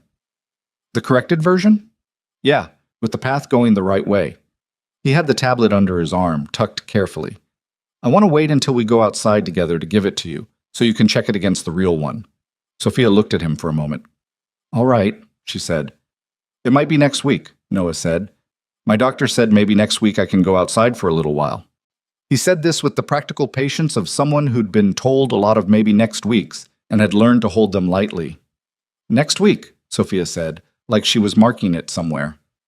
Noah poured himself cereal with the methodical focus he brought to tasks that required care, and Ethan watched Sophia watch him and thought about what she'd said in the conservatory, about what she wanted the house to be when Noah came home. He was beginning to understand what she'd meant. Not a Lennox estate, not a contractual arrangement, something that had furniture from real use and coffee from being awake, and a kid who said morning without making it an event. She was building something in her head. He just hoped she'd get the chance to build it in real life before the Lennox family closed the road. She called a lawyer that afternoon. Not the family's lawyers, her own, someone she'd clearly identified before now, which told Ethan this decision hadn't been made in a single night. She made the call from the small study at the end of the east wing, with the door closed, and Ethan only knew about it because Dora mentioned it in passing, in the careful way Dora mentioned things she thought he should know but wasn't going to editorialize on. He waited until evening, until Noah was in his room drawing and the house was in its quiet mode, and knocked on the conservatory door. She was there, legal pad on her lap now, pen in hand, working. Tell me what you need, he said. She looked up. What? From me. Practically. Whatever you're doing, tell me what you need. She put the pen down on the legal pad and looked at him with the assessing directness he'd gotten used to, measuring what he meant by the offer. Whether there were terms. My lawyer needs documentation, she said. Physical records from the accident. The family's legal team moved most of it off-site after the settlement, but there are copies in the estate's records room. Basement level. She paused. I'm not supposed to access those files. Who decides that? The estate manager, who answers to my father. Not to you. I'm the one in the wheelchair who doesn't speak, she said, with a flat, dry precision that wasn't self-pity, but something sharper. Or I was. The household operating structure hasn't caught up with the revision. He thought about the basement level. He'd been down there once, early on, looking for something Dora had directed him toward. He remembered a corridor of rooms, some locked, some not. What does the documentation look like? What am I looking for? She wrote something on the legal pad, tore the page off, and held it out to him. He took it. Her handwriting was precise and slightly cramped, the handwriting of someone who'd been trained toward neatness and had their own tendencies pulling against it. File numbers, dates, a description of what each document should contain. There's a room at the end of the basement corridor, she said. Gray door, combination lock. My father's birthday, backwards. You know the combination. I've known it for years. He uses it for everything. A pause. He's never considered that I'd use it. Ethan looked at the page. When? Tonight. The house staff rotates off at 10. He nodded, folded the paper into his pocket. Okay. She watched him put the paper away. You understand that if my father finds out, I know. The contract. I know what the contract says. She stopped. He could see her recalibrating, the way she did when he didn't respond the way she'd anticipated. Why? She said. You have what you needed. Noah's surgery is done. You could finish the 2 years, take the settlement, and walk away from all of this. Yeah, he said. So why? Because you were carrying something that wasn't yours to carry, he said. And I told you not to. He let that sit for a second. Can't really say that and then step back when it gets inconvenient. She looked at him for a long moment. Outside, the evening was full dark, the garden invisible beyond the glass. He could see their faint reflections in the conservatory panels. Her in the chair, him standing, both of them in this warm, plant-filled room at the edge of something that was going to change things. The gray door, she said. Don't use a flashlight if you can avoid it. There's a motion sensor in the corridor that's connected to a separate system from the main house. Okay. Ethan. She used his name so rarely that it still registered when she did, a small recalibration each time. Be careful. He went to find the gray door. Chas. The basement was colder than the rest of the house and smelled like climate-controlled air and paper. He went down at 10:15 when the house was quiet and the staff rotation had completed, and he moved through the corridor with his phone screen dimmed and his eyes adjusted to the low emergency lighting. The gray door was where she'd said. The combination opened on the first try. Her father's birthday, reversed, 7 digits entered on a keypad that clicked with each press. The door swung open on a room that was smaller than he'd expected, lined with filing cabinets and archive boxes, a small desk with a lamp that he risked turning on because the room had no windows. He worked from the list. File numbers first, matching them to the labels on the cabinet drawers. The accident report was in the 3rd drawer he opened, a thick folder, tabbed and organized in the meticulous way of legal documents prepared by people who charged by the hour. He found the original police report, the witness statements, the medical assessments, and then, behind those, in a separate folder with a different firm's header, the internal correspondence. He didn't read it all. He read enough. The emails between the Lennox family's legal team and the investigating officer were dated in the 3 weeks after the accident. They were professionally worded. They were also unambiguous in what they were doing, which was making sure that Daniel Lennox's blood alcohol content at the time of the accident, documented in the hospital records Ethan was also looking at, did not appear in the final accident report filed with the county.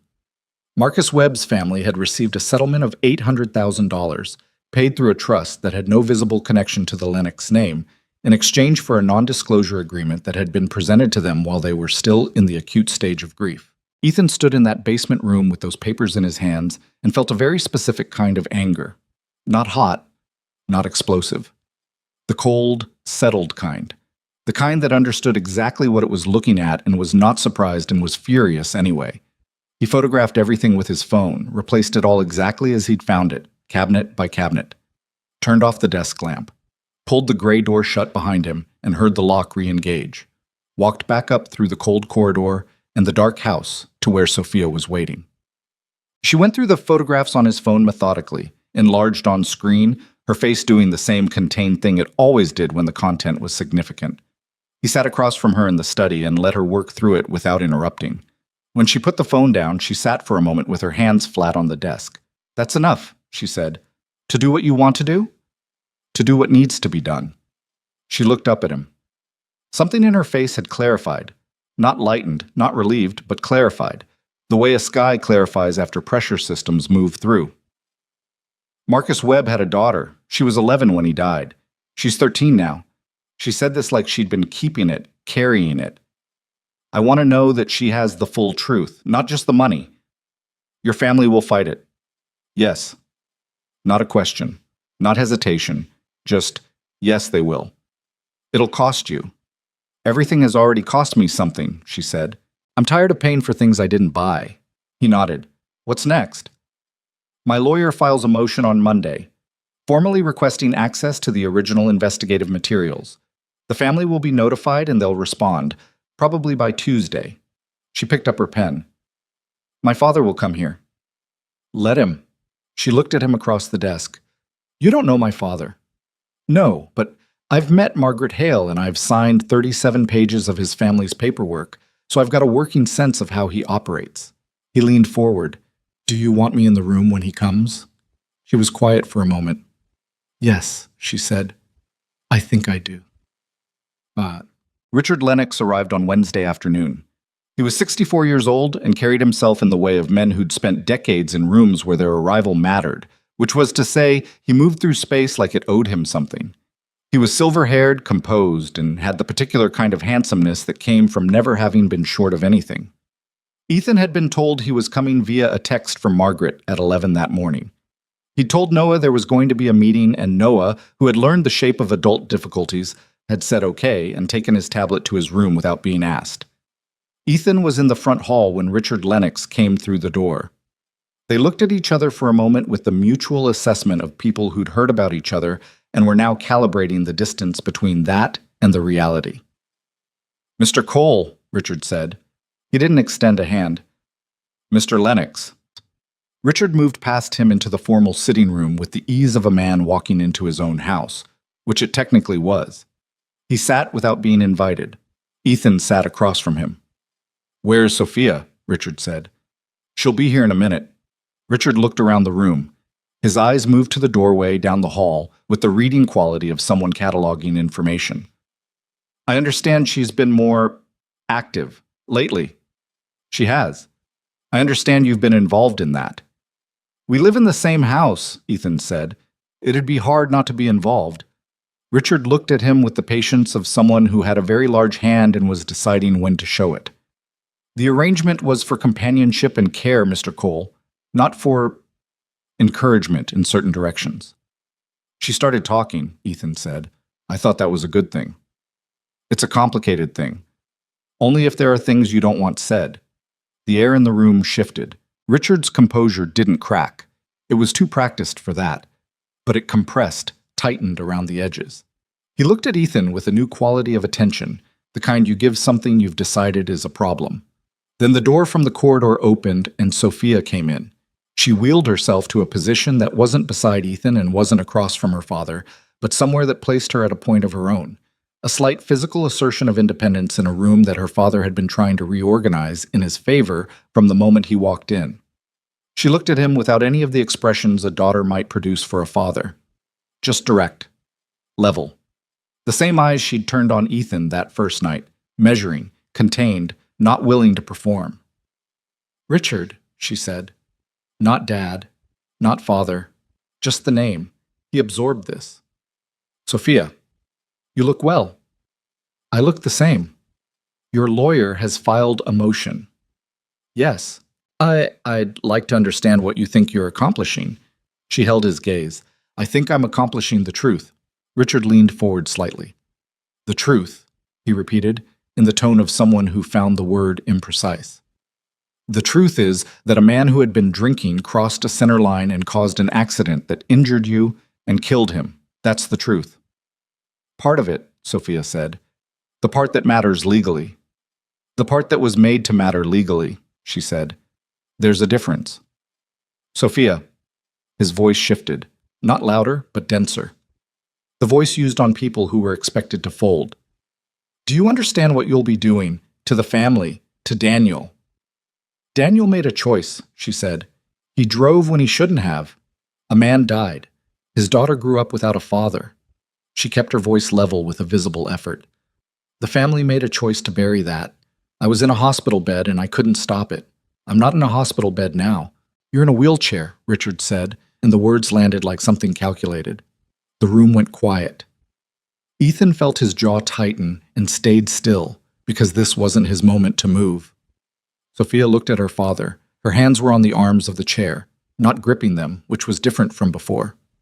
Just resting, like she'd stopped needing to hold on. Yes, she said. I am. And I've had 14 months to think about everything that put me here, including the part where you sat beside my hospital bed and told me the matter was handled and expected me to be grateful. She let that land. I'm not grateful. I've been waiting to be ready to say so. Richard Lennox looked at his daughter for a long moment. Then he looked at Ethan with the expression of someone assigning blame for a situation to the nearest available target. I assume you've had a hand in this, he said. She found her own way to this, Ethan said. I just didn't stand in front of it. The contract? I've read the contract, Ethan said. All 37 pages. It says I provide companionship and care. It doesn't say I keep her quiet. Richard stood. He was tall, and he used height the way powerful men often did, as a passive form of pressure. He looked down at both of them, and Ethan saw in his face the calculation, what he could do, what it would cost, what his options were. He saw the man run through them and reach a conclusion. You'll lose the settlement, he said to Ethan. If you're in breach of the spirit of the agreement, keep it, Ethan said. That stopped Richard. He hadn't expected it. Ethan could see that. Keep the settlement, Ethan said again. I don't want it. A silence. Then Richard turned to Sophia. You'll lose the trusts, the properties, everything structured under family control. I know, she said. Daniel has to answer for what he did, she said. You can't keep carrying it for him. And I can't keep pretending you didn't try to make me carry it too. Richard Lennox stood in the formal sitting room of his estate and looked at his daughter, and for just a second, beneath all the composure and the calculation, Ethan saw something move. Not regret exactly, but the shadow of it. The awareness of a road not taken, long ago, that had led to exactly this room. Then it was gone. He picked up his jacket from the arm of the chair and said, My lawyers will be in touch, and walked out. The front door closed behind him with a sound that was heavy and final, and somehow also like the first breath of a room that had been airless for a long time. The next 2 weeks were noise, legal noise, motions and countermotions, and phone calls that Sophia took in the study with her lawyer on speaker, her voice steady and technical, and nothing like the silence that had occupied this house for over a year. Ethan sat in on 2 of them when she asked him to, and sat outside the door on the others, because she needed to know someone was there without needing them inside. Family noise? Daniel called once on a Thursday evening, and Sophia took it in her room with the door closed. Ethan heard nothing of the conversation. Afterward, she came to the kitchen and sat at the end of the table for a long time without speaking, and he made tea because it gave him something to do with his hands. And eventually she said, He knew I'd do this eventually. He said he's been waiting for it. She wrapped her hands around the mug. He sounded relieved. Ethan didn't know what to do with that information. How do you feel about it? I don't know yet. She looked at the tea. He's my brother. That doesn't change what he did. Both things are true simultaneously, and I don't have a way to make them into one thing. You don't have to, he said. She looked at him. People want you to make it into one thing. People are uncomfortable with complicated, he said. That's their problem. She held his gaze for a moment, and the kitchen was warm and quiet, and somewhere upstairs Noah was asleep in his room with the lamp on. There was also the noise from Noah's follow-up appointments, which told them, by the third week, that his recovery was proceeding the way Dr. Ellison had hoped. Not perfectly. He had a period of elevated heart rate that required an adjustment to his medication, and 2 nights where he woke at 3 in the morning and came to find Ethan, which Ethan was both worried about and glad for, because being needed at 3 in the morning was something he could actually do. But the arc was right. It was going the right direction. And on a Saturday, 3 weeks after Noah had come home, he declared himself well enough for the garden. He came downstairs in the morning in his coat and said, "Today," with the finality of someone making an executive decision, and Ethan looked at him and then looked at Sophia, who was in the kitchen, and Sophia looked at Noah and said, "Give me 5 minutes." She came back in her chair with her coat on too, a dark green one he hadn't seen before, and she had the look of someone who had made a decision separate from the garden, separate from the drawing, something that had been building for weeks, and had found this moment to step out into. They went through the back corridor and out the estate's rear door. The garden was cold and still in the November morning, the kind of clear cold that made everything look like it had been cleaned overnight. The stone path ran ahead of them, and the dry fountain sat at its center, and the bare branches of the trees along the wall made their particular pattern against the gray sky. Noah walked carefully, one hand occasionally finding Ethan's arm for balance without making it a statement. He had the drawing under his other arm in a protective plastic sleeve. They went slowly. That was fine. None of them were in a hurry. At the fountain, Noah stopped and looked at it for a long time with his comparison face on, the face he made when checking reality against the version in his head. "I got the basin right," he said. "The rim is a little thicker than I drew it." "It's an old fountain," Sophia said from beside him. She'd positioned her chair near the edge of the path where the stone was level. "It was here when the house was built." Noah looked at her. "How old?" "About 80 years?" "Well, that's older than anything I've ever touched," he said with genuine interest, and put his hand on the stone rim of the fountain, just resting it there for a second, like he was feeling 80 years through his palm. Then he pulled the drawing from the sleeve and held it out to Sophia. She took it, held it with both hands, looking at it, then looking up at the garden, checking it. His version versus the real one. The path corrected. The fountain centered. The trees along the wall thinner than he'd made them, the house in the background slightly less symmetrical. He'd drawn 2 figures in the garden, a boy walking, a woman in a chair, both of them facing the fountain. Sophia looked at the 2 figures for a long moment. "You're in it," she said, looking at the boy. "We both are," Noah said simply. She looked up at him. Then she looked at Ethan, who was standing back a step, and her face did the thing it had been doing more lately. Not quite emotion, too complicated for just one name. She turned back to the drawing, and Ethan saw her swallow once. "Thank you, Noah," she said. Her voice was steady. "You can hang it somewhere if you want," he offered. "Or not. It's just to keep." "I'll hang it," she said. "In the conservatory." Noah nodded, satisfied, and turned back to study the fountain with his cataloging attention. "You should really fix this," he said. "I looked it up online. You can get people to restore old fountains. It's not that complicated." "You looked it up," Ethan said. "Yeah, while I was in bed recovering." He said this with the matter-of-fact energy of someone who'd used their recovery time productively. "I can send you the links if you want," he said to Sophia. She looked at this 7-year-old who had researched fountain restoration from a hospital bed as a gift to a woman he barely knew, and something in her face shifted. Genuinely this time, past the composed surface, a crack in the careful architecture that let something real come through. "Yes," she said. "Send me the links." Noah pulled out his tablet and started typing with the one-finger efficiency of a kid who'd grown up touching screens. Sophia watched him, and Ethan watched Sophia, and the garden was cold and clear around all 3 of them, and the fountain sat dry and old at its center, and the morning went on without asking anything from any of them except to be in it. He would think about this moment later, much later, as one of the ones that had mattered without announcing itself. Just 3 people in a garden on a cold Saturday, standing and sitting and moving at different speeds, all of them recovering from something, none of them pretending they weren't. That was the day the house stopped feeling borrowed. The legal proceedings took 4 months. Ethan hadn't fully understood when Sophia said, "I've decided," how much machinery would need to move to honor that decision. There were depositions and counterfilings, and a period in late December when Richard Lennox's legal team attempted to have Sophia declared mentally unfit to pursue the case. a move so nakedly designed to silence her that even the judge presiding over the preliminary hearing noted it with visible distaste. That hearing lasted 2 hours.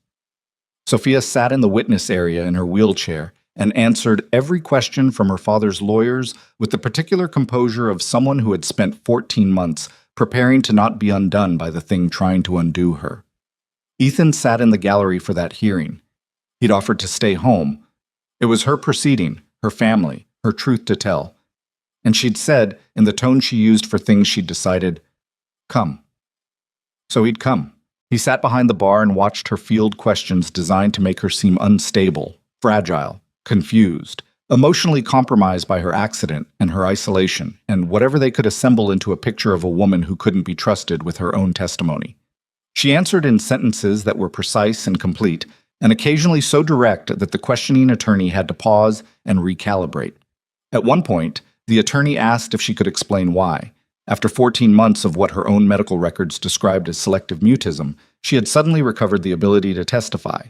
Sophia was quiet for a moment. Then she said, "I didn't suddenly recover anything. I chose to stop being silent about a specific set of things. Those aren't the same." Ethan looked at his hands in his lap, looked up at the ceiling, did everything he could to keep his face neutral in the gallery. The mental competency challenge was dismissed before Christmas. Daniel's testimony came in January, which no one had predicted, including Sophia. He'd contacted her lawyer voluntarily.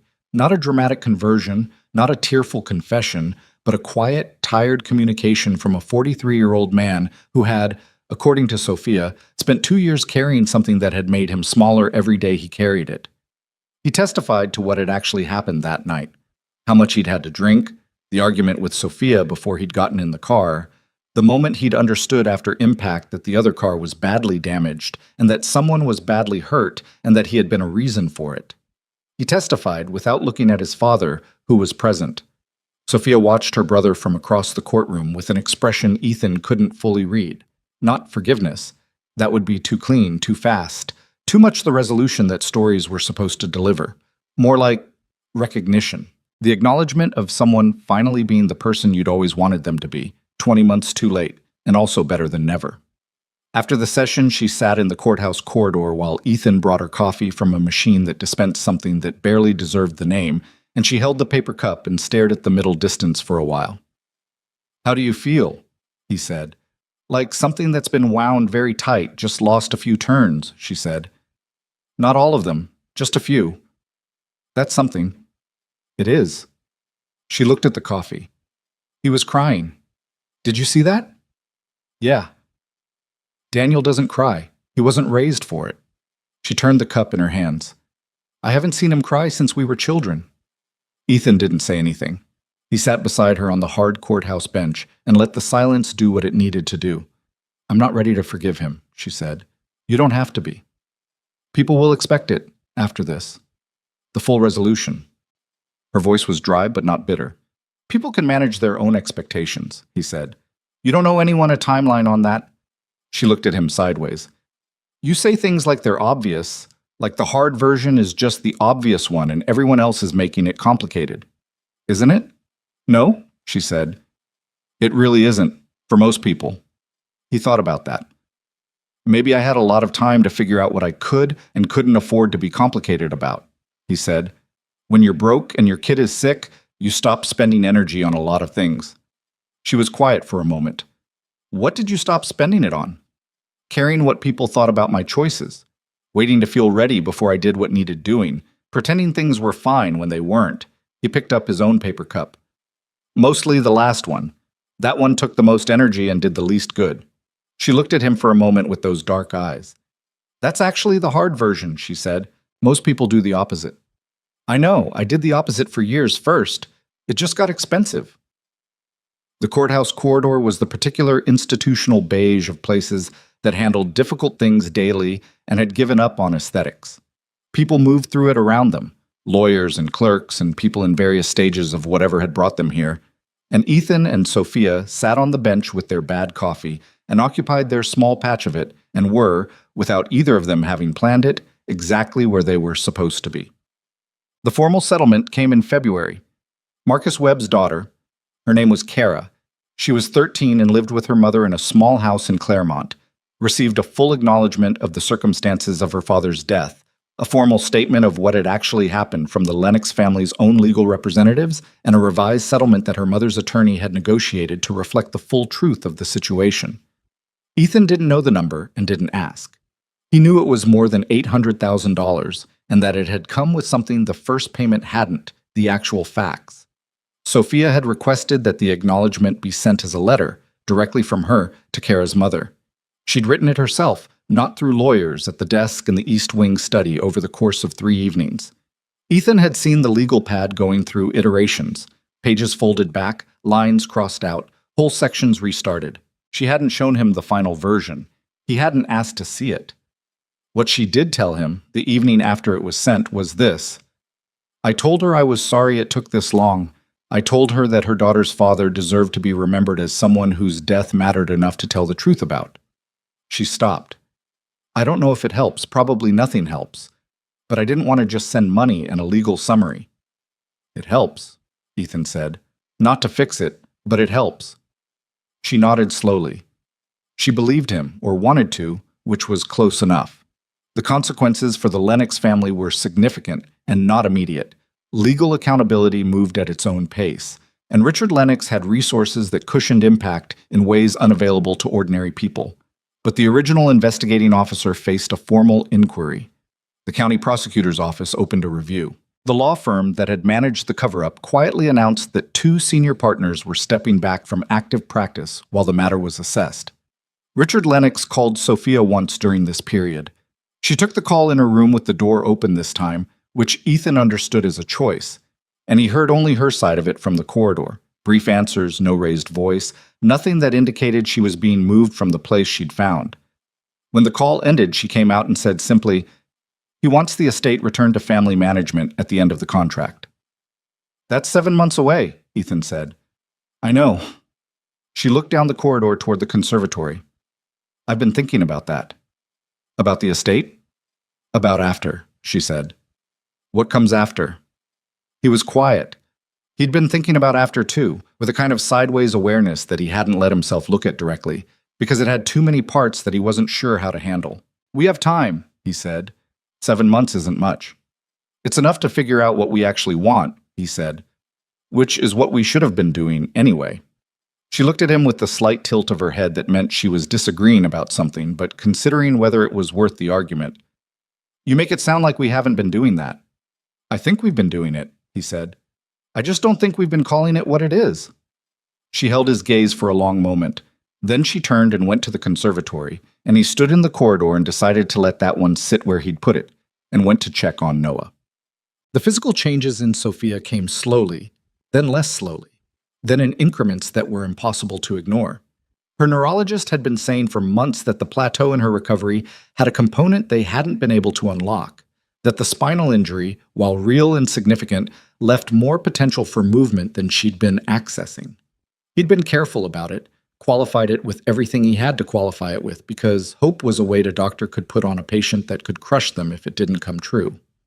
But in late January, during a physical therapy session that Ethan was not present for, but heard about from both Sophia and the therapist in the same evening, she'd stood. Not for long, not without support.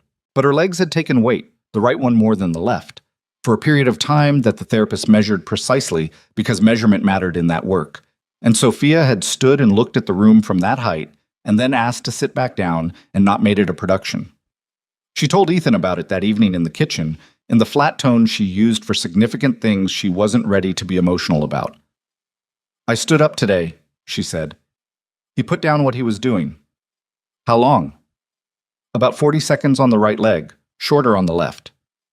"That's—" He stopped himself from saying the wrong thing, from making it more than she'd already made it, because she was watching him carefully, and he understood he was being trusted with the information, and that trust came with a responsibility not to overwhelm it. "That's good." "It hurt," she said. "My legs aren't... Things have atrophied. There's a lot of work between 40 seconds and walking." She was looking at the table.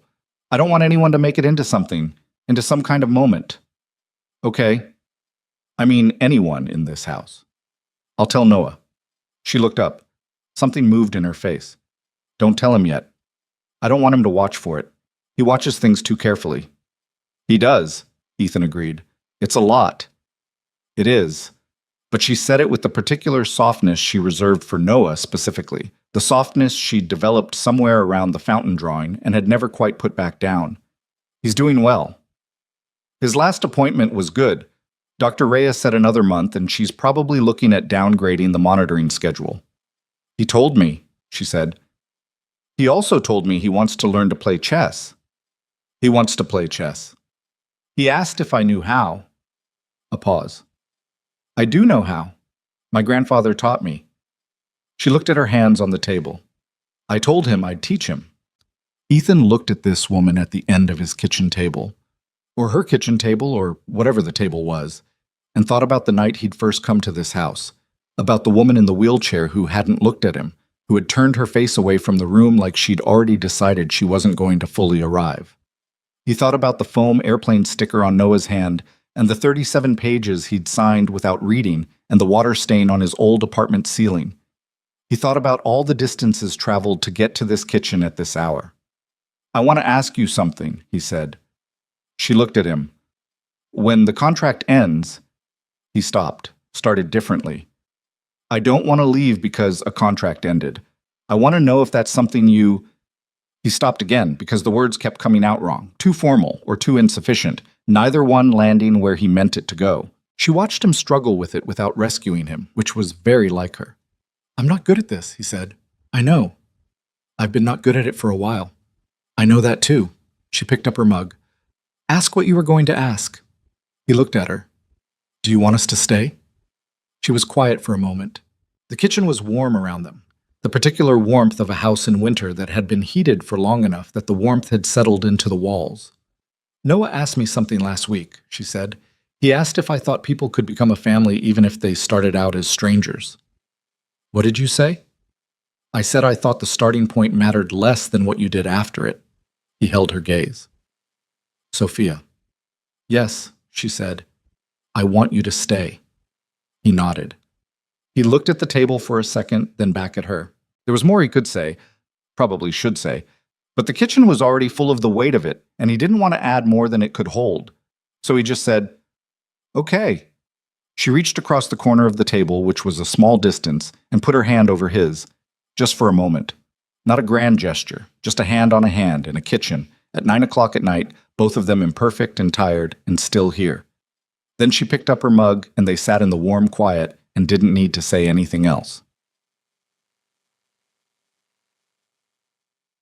Noah found out about the standing in a way nobody planned, which was typically how Noah found out things.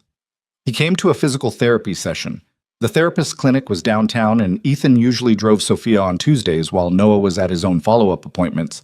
But this particular Tuesday, the schedules had overlapped awkwardly, and Noah came along and sat in the clinic's waiting area with his tablet and was supposed to stay there.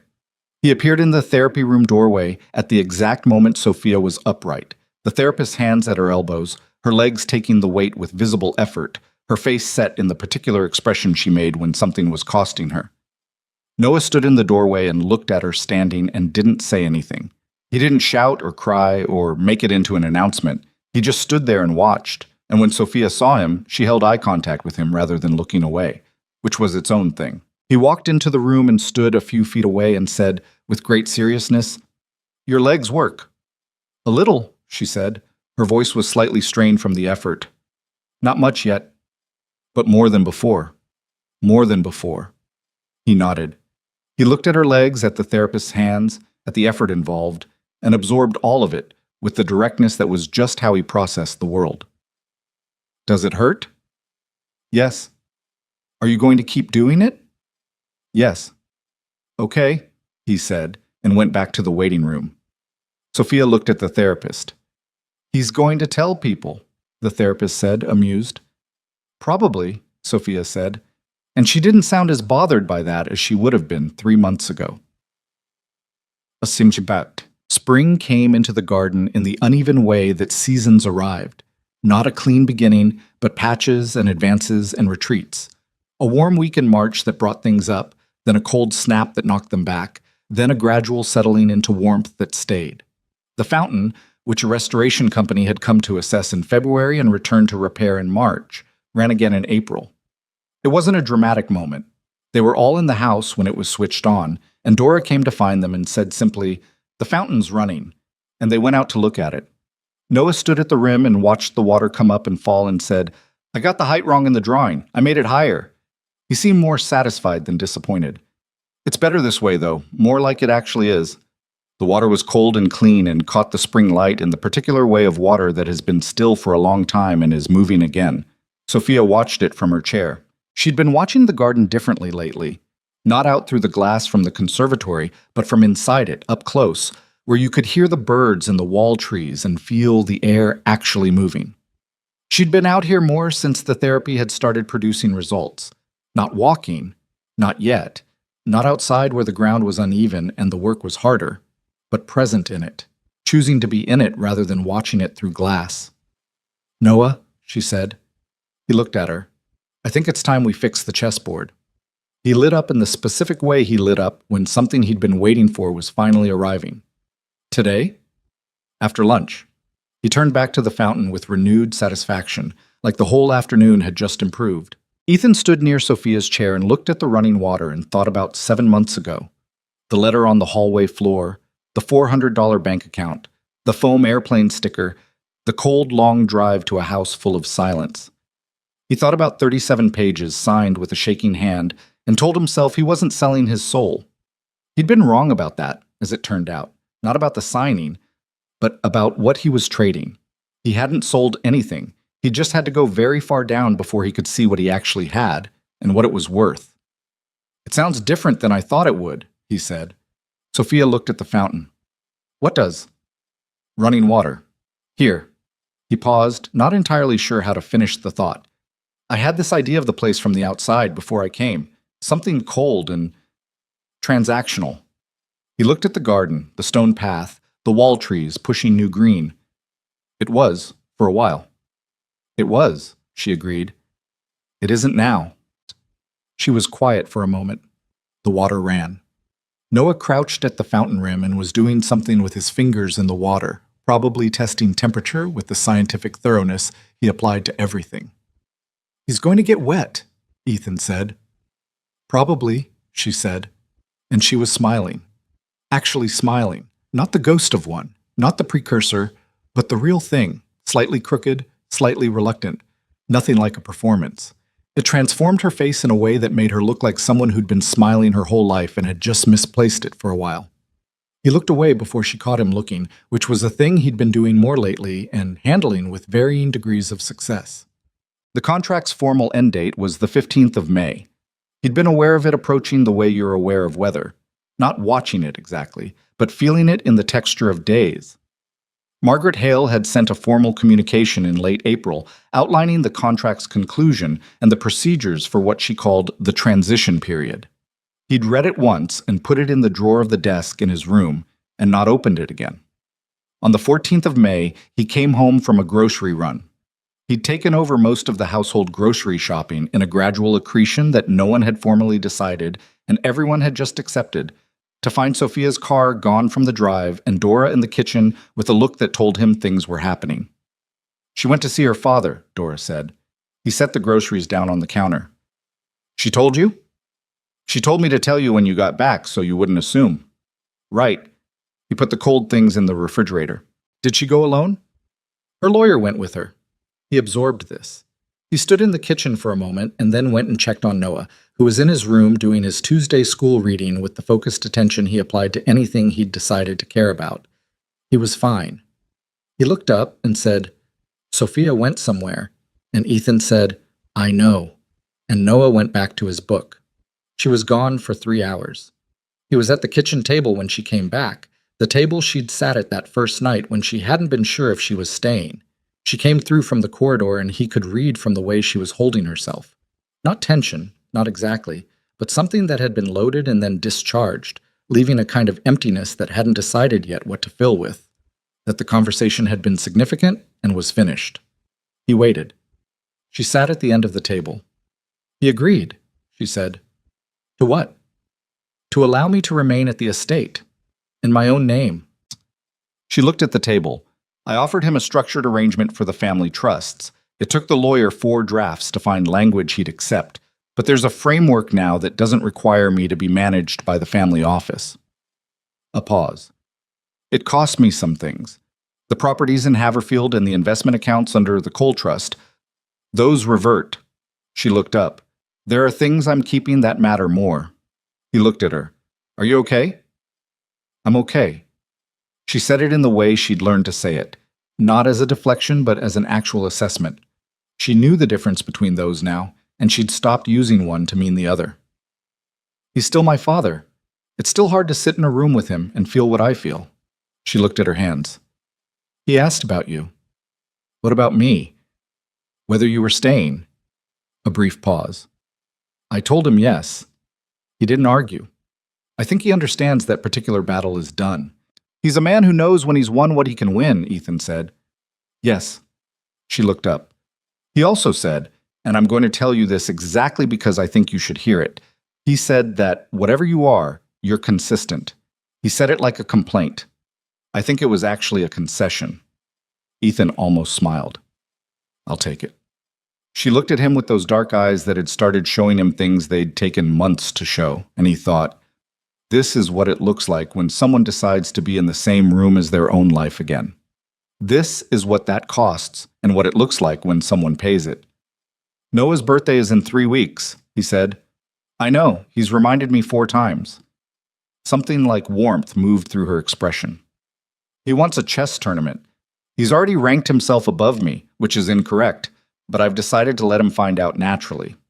Ethan laughed. It came out genuine, the kind that surprised you. He's going to lose badly. Spectacularly, she agreed.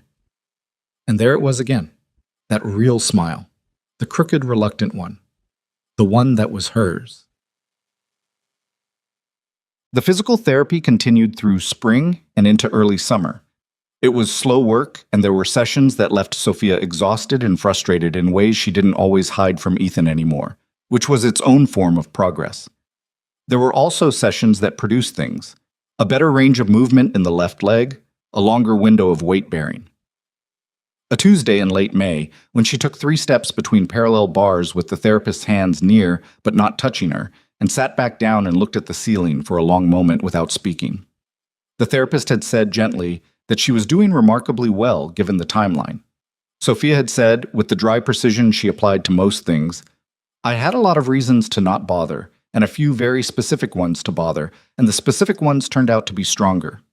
The therapist had nodded like that made all the sense in the world. She told Ethan about the 3 steps in the kitchen that evening, the same way she'd told him about the 40 seconds in January, the flat tone for significant things. He said, 3 steps. Between the bars, with support. That's... He stopped himself again, the same as before, managing the thing he felt into something that didn't overwhelm what she'd offered. 3 more than before. That's the math, she said, and there was a dryness to it, but also something underneath the dryness. Something that she was managing the same way he was. Both of them at this kitchen table keeping the feeling in its appropriate container because some feelings were too large for the kitchen and needed to be let out gradually. Noah's birthday was on a Saturday in June, which was a perfect day for it in the way that some days cooperated. Clear, not too hot, the kind of light that came through the conservatory glass and made everything inside it look like it was in a better world. He was 8. He'd been 7 for everything that had happened. For the signing and the hospital and the estate and the frost and the fountain and the chess and the 3 steps. He turned 8 on a Saturday in June with a cake that Dora had made because she'd started baking in ways that the household hadn't seen from her before. And there was a chess tournament that Sophia won in 3 games and Noah lost with great seriousness and no actual distress because he'd learned the losing as well as the strategy and understood both were part of the same thing. Ethan sat at the kitchen table and watched his son and this woman play chess in the June light. Noah's forehead creased with the effort of it, Sophia patient and precise, and occasionally pointing out what he'd missed without making him feel bad for missing it, and he thought, this is the thing. This is the thing right here that you couldn't have told him about when he was sitting on a hallway floor with a letter about $284,000 and no possible road forward. You couldn't have told him that the road went somewhere like this. He wouldn't have believed it, and even if he'd believed it, he wouldn't have understood what it meant. Some things you could only understand from inside them. Later, after the cake, and after Noah had gone to bed, still 8, freshly 8, already planning next year's chess rematch with the strategic seriousness of someone who lost well enough to learn from it, Ethan and Sophia were in the conservatory. The evening light was going gold through the glass and catching the plants in the way that made the room feel like something out of time, and she had her chair near the window but was turned at the angle she used now, the one that kept her partly in the room rather than all the way out of it. He sat on the bench near her, the one at her eye level, the one that said, "I'm here, not above, not managing, just here." "Thank you for today," he said. "It's his birthday. I didn't do much." "You let him lose to you twice before winning. That cost you something." She looked at him. "It cost me nothing. He needed to see he could get closer. He did get closer." A pause. "He'll beat me within a year. He already thinks in patterns. He just doesn't trust them yet." Ethan looked at her in the evening light. He thought about trust, about how long it took to build, and how specifically it was destroyed, and how the building was never a single large event but always the accumulation of small ones. A cup of coffee set down without ceremony. A window faced or turned from, 2 words spoken after 2 weeks of nothing. A hand over a hand at a kitchen table. 3 steps between parallel bars. A real smile, crooked and reluctant, given to someone who'd decided to be worth the giving. "Sophia," he said. She looked at him. "I signed a contract because my son needed surgery and I was out of options," he said.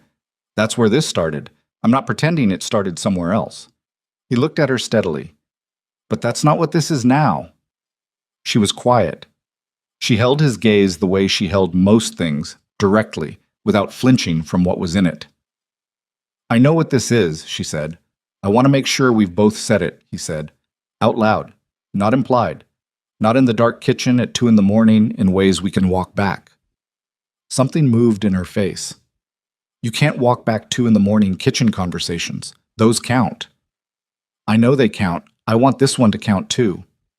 She looked at him for a long moment.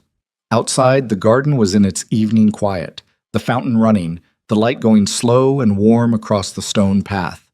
Inside, the plants were doing what they always did, growing, quietly, toward whatever light was available. "I love you," she said. She said it like she said things she'd decided, without hedging, without the performance of uncertainty, just the flat, honest truth of it. "I didn't plan to. I'm not entirely comfortable with it, but I've been sitting with it long enough that I'm fairly sure." He looked at her. He thought about all the ways he'd imagined this conversation going, all the versions he'd run in his head in the months of accumulation, and none of them had been quite like this. Her voice, dry and precise and honest, saying the hard thing the same way she said all the hard things, without dressing it up. He loved her for that particularly. "I love you," he said. "I've been not saying it for a while because the timing kept being wrong." "The timing is still not ideal," she said. "We're in a conservatory on my son-in-law's birthday." "He's not your son-in-law. He's 8. In a conservatory on the birthday of an 8-year-old who beat me at chess twice before I let him stop getting closer," she corrected. "And the light is doing something very dramatic through that glass panel, which feels contrived." He looked at the light. It was in fact doing something dramatic. "We could wait for a more neutral setting." "We've waited long enough for everything," she said. He leaned forward from the bench and she reached toward him at the same moment, which was imperfect and slightly awkward in the way of 2 people who'd spent months being careful not to reach, and were now reaching at the same time without a plan. And when he took her face in both his hands and she put hers against his chest, it wasn't the kind of kiss that looked like anything from the outside. It was quiet and real, and a little clumsy at first, and then not, the way real things often were.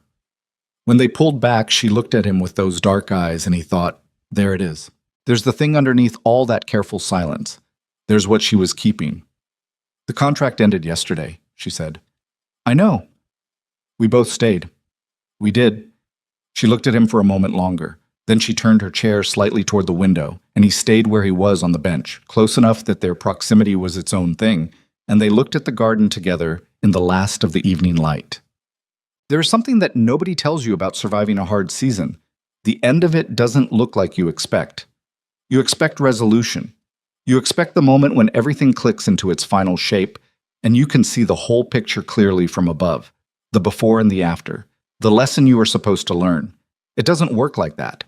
It just keeps being days. Ethan Cole, who had signed 37 pages with a shaking hand because he had no other options, had learned this. The options had come back, slowly, imperfectly, one small thing at a time. A cup of coffee, set down, and eventually reached for. A door that opened on old hinges. A 7-year-old boy who asked if someone could become family, even if they started as strangers, and accepted the answer because it was true, and he'd suspected it was true all along and had just been waiting for the adults to catch up. The hard thing about real life is that it doesn't resolve itself into a single clear image. It keeps moving. Noah would have more medical appointments. Sophia would have more therapy sessions, more days that produced only exhaustion, and more days that produced steps. The Lennox family's legal situation would continue to move through its process at the pace of processes. Richard Lennox would remain Richard Lennox. Daniel would carry what he carried and make what he made of it, whatever that turned out to be. But in a house that had once been full of glass-cold silence, a boy was planning a chess rematch with the confidence of someone who'd learned to lose well. A fountain was running again in a garden that had been cared for even when no one was watching it.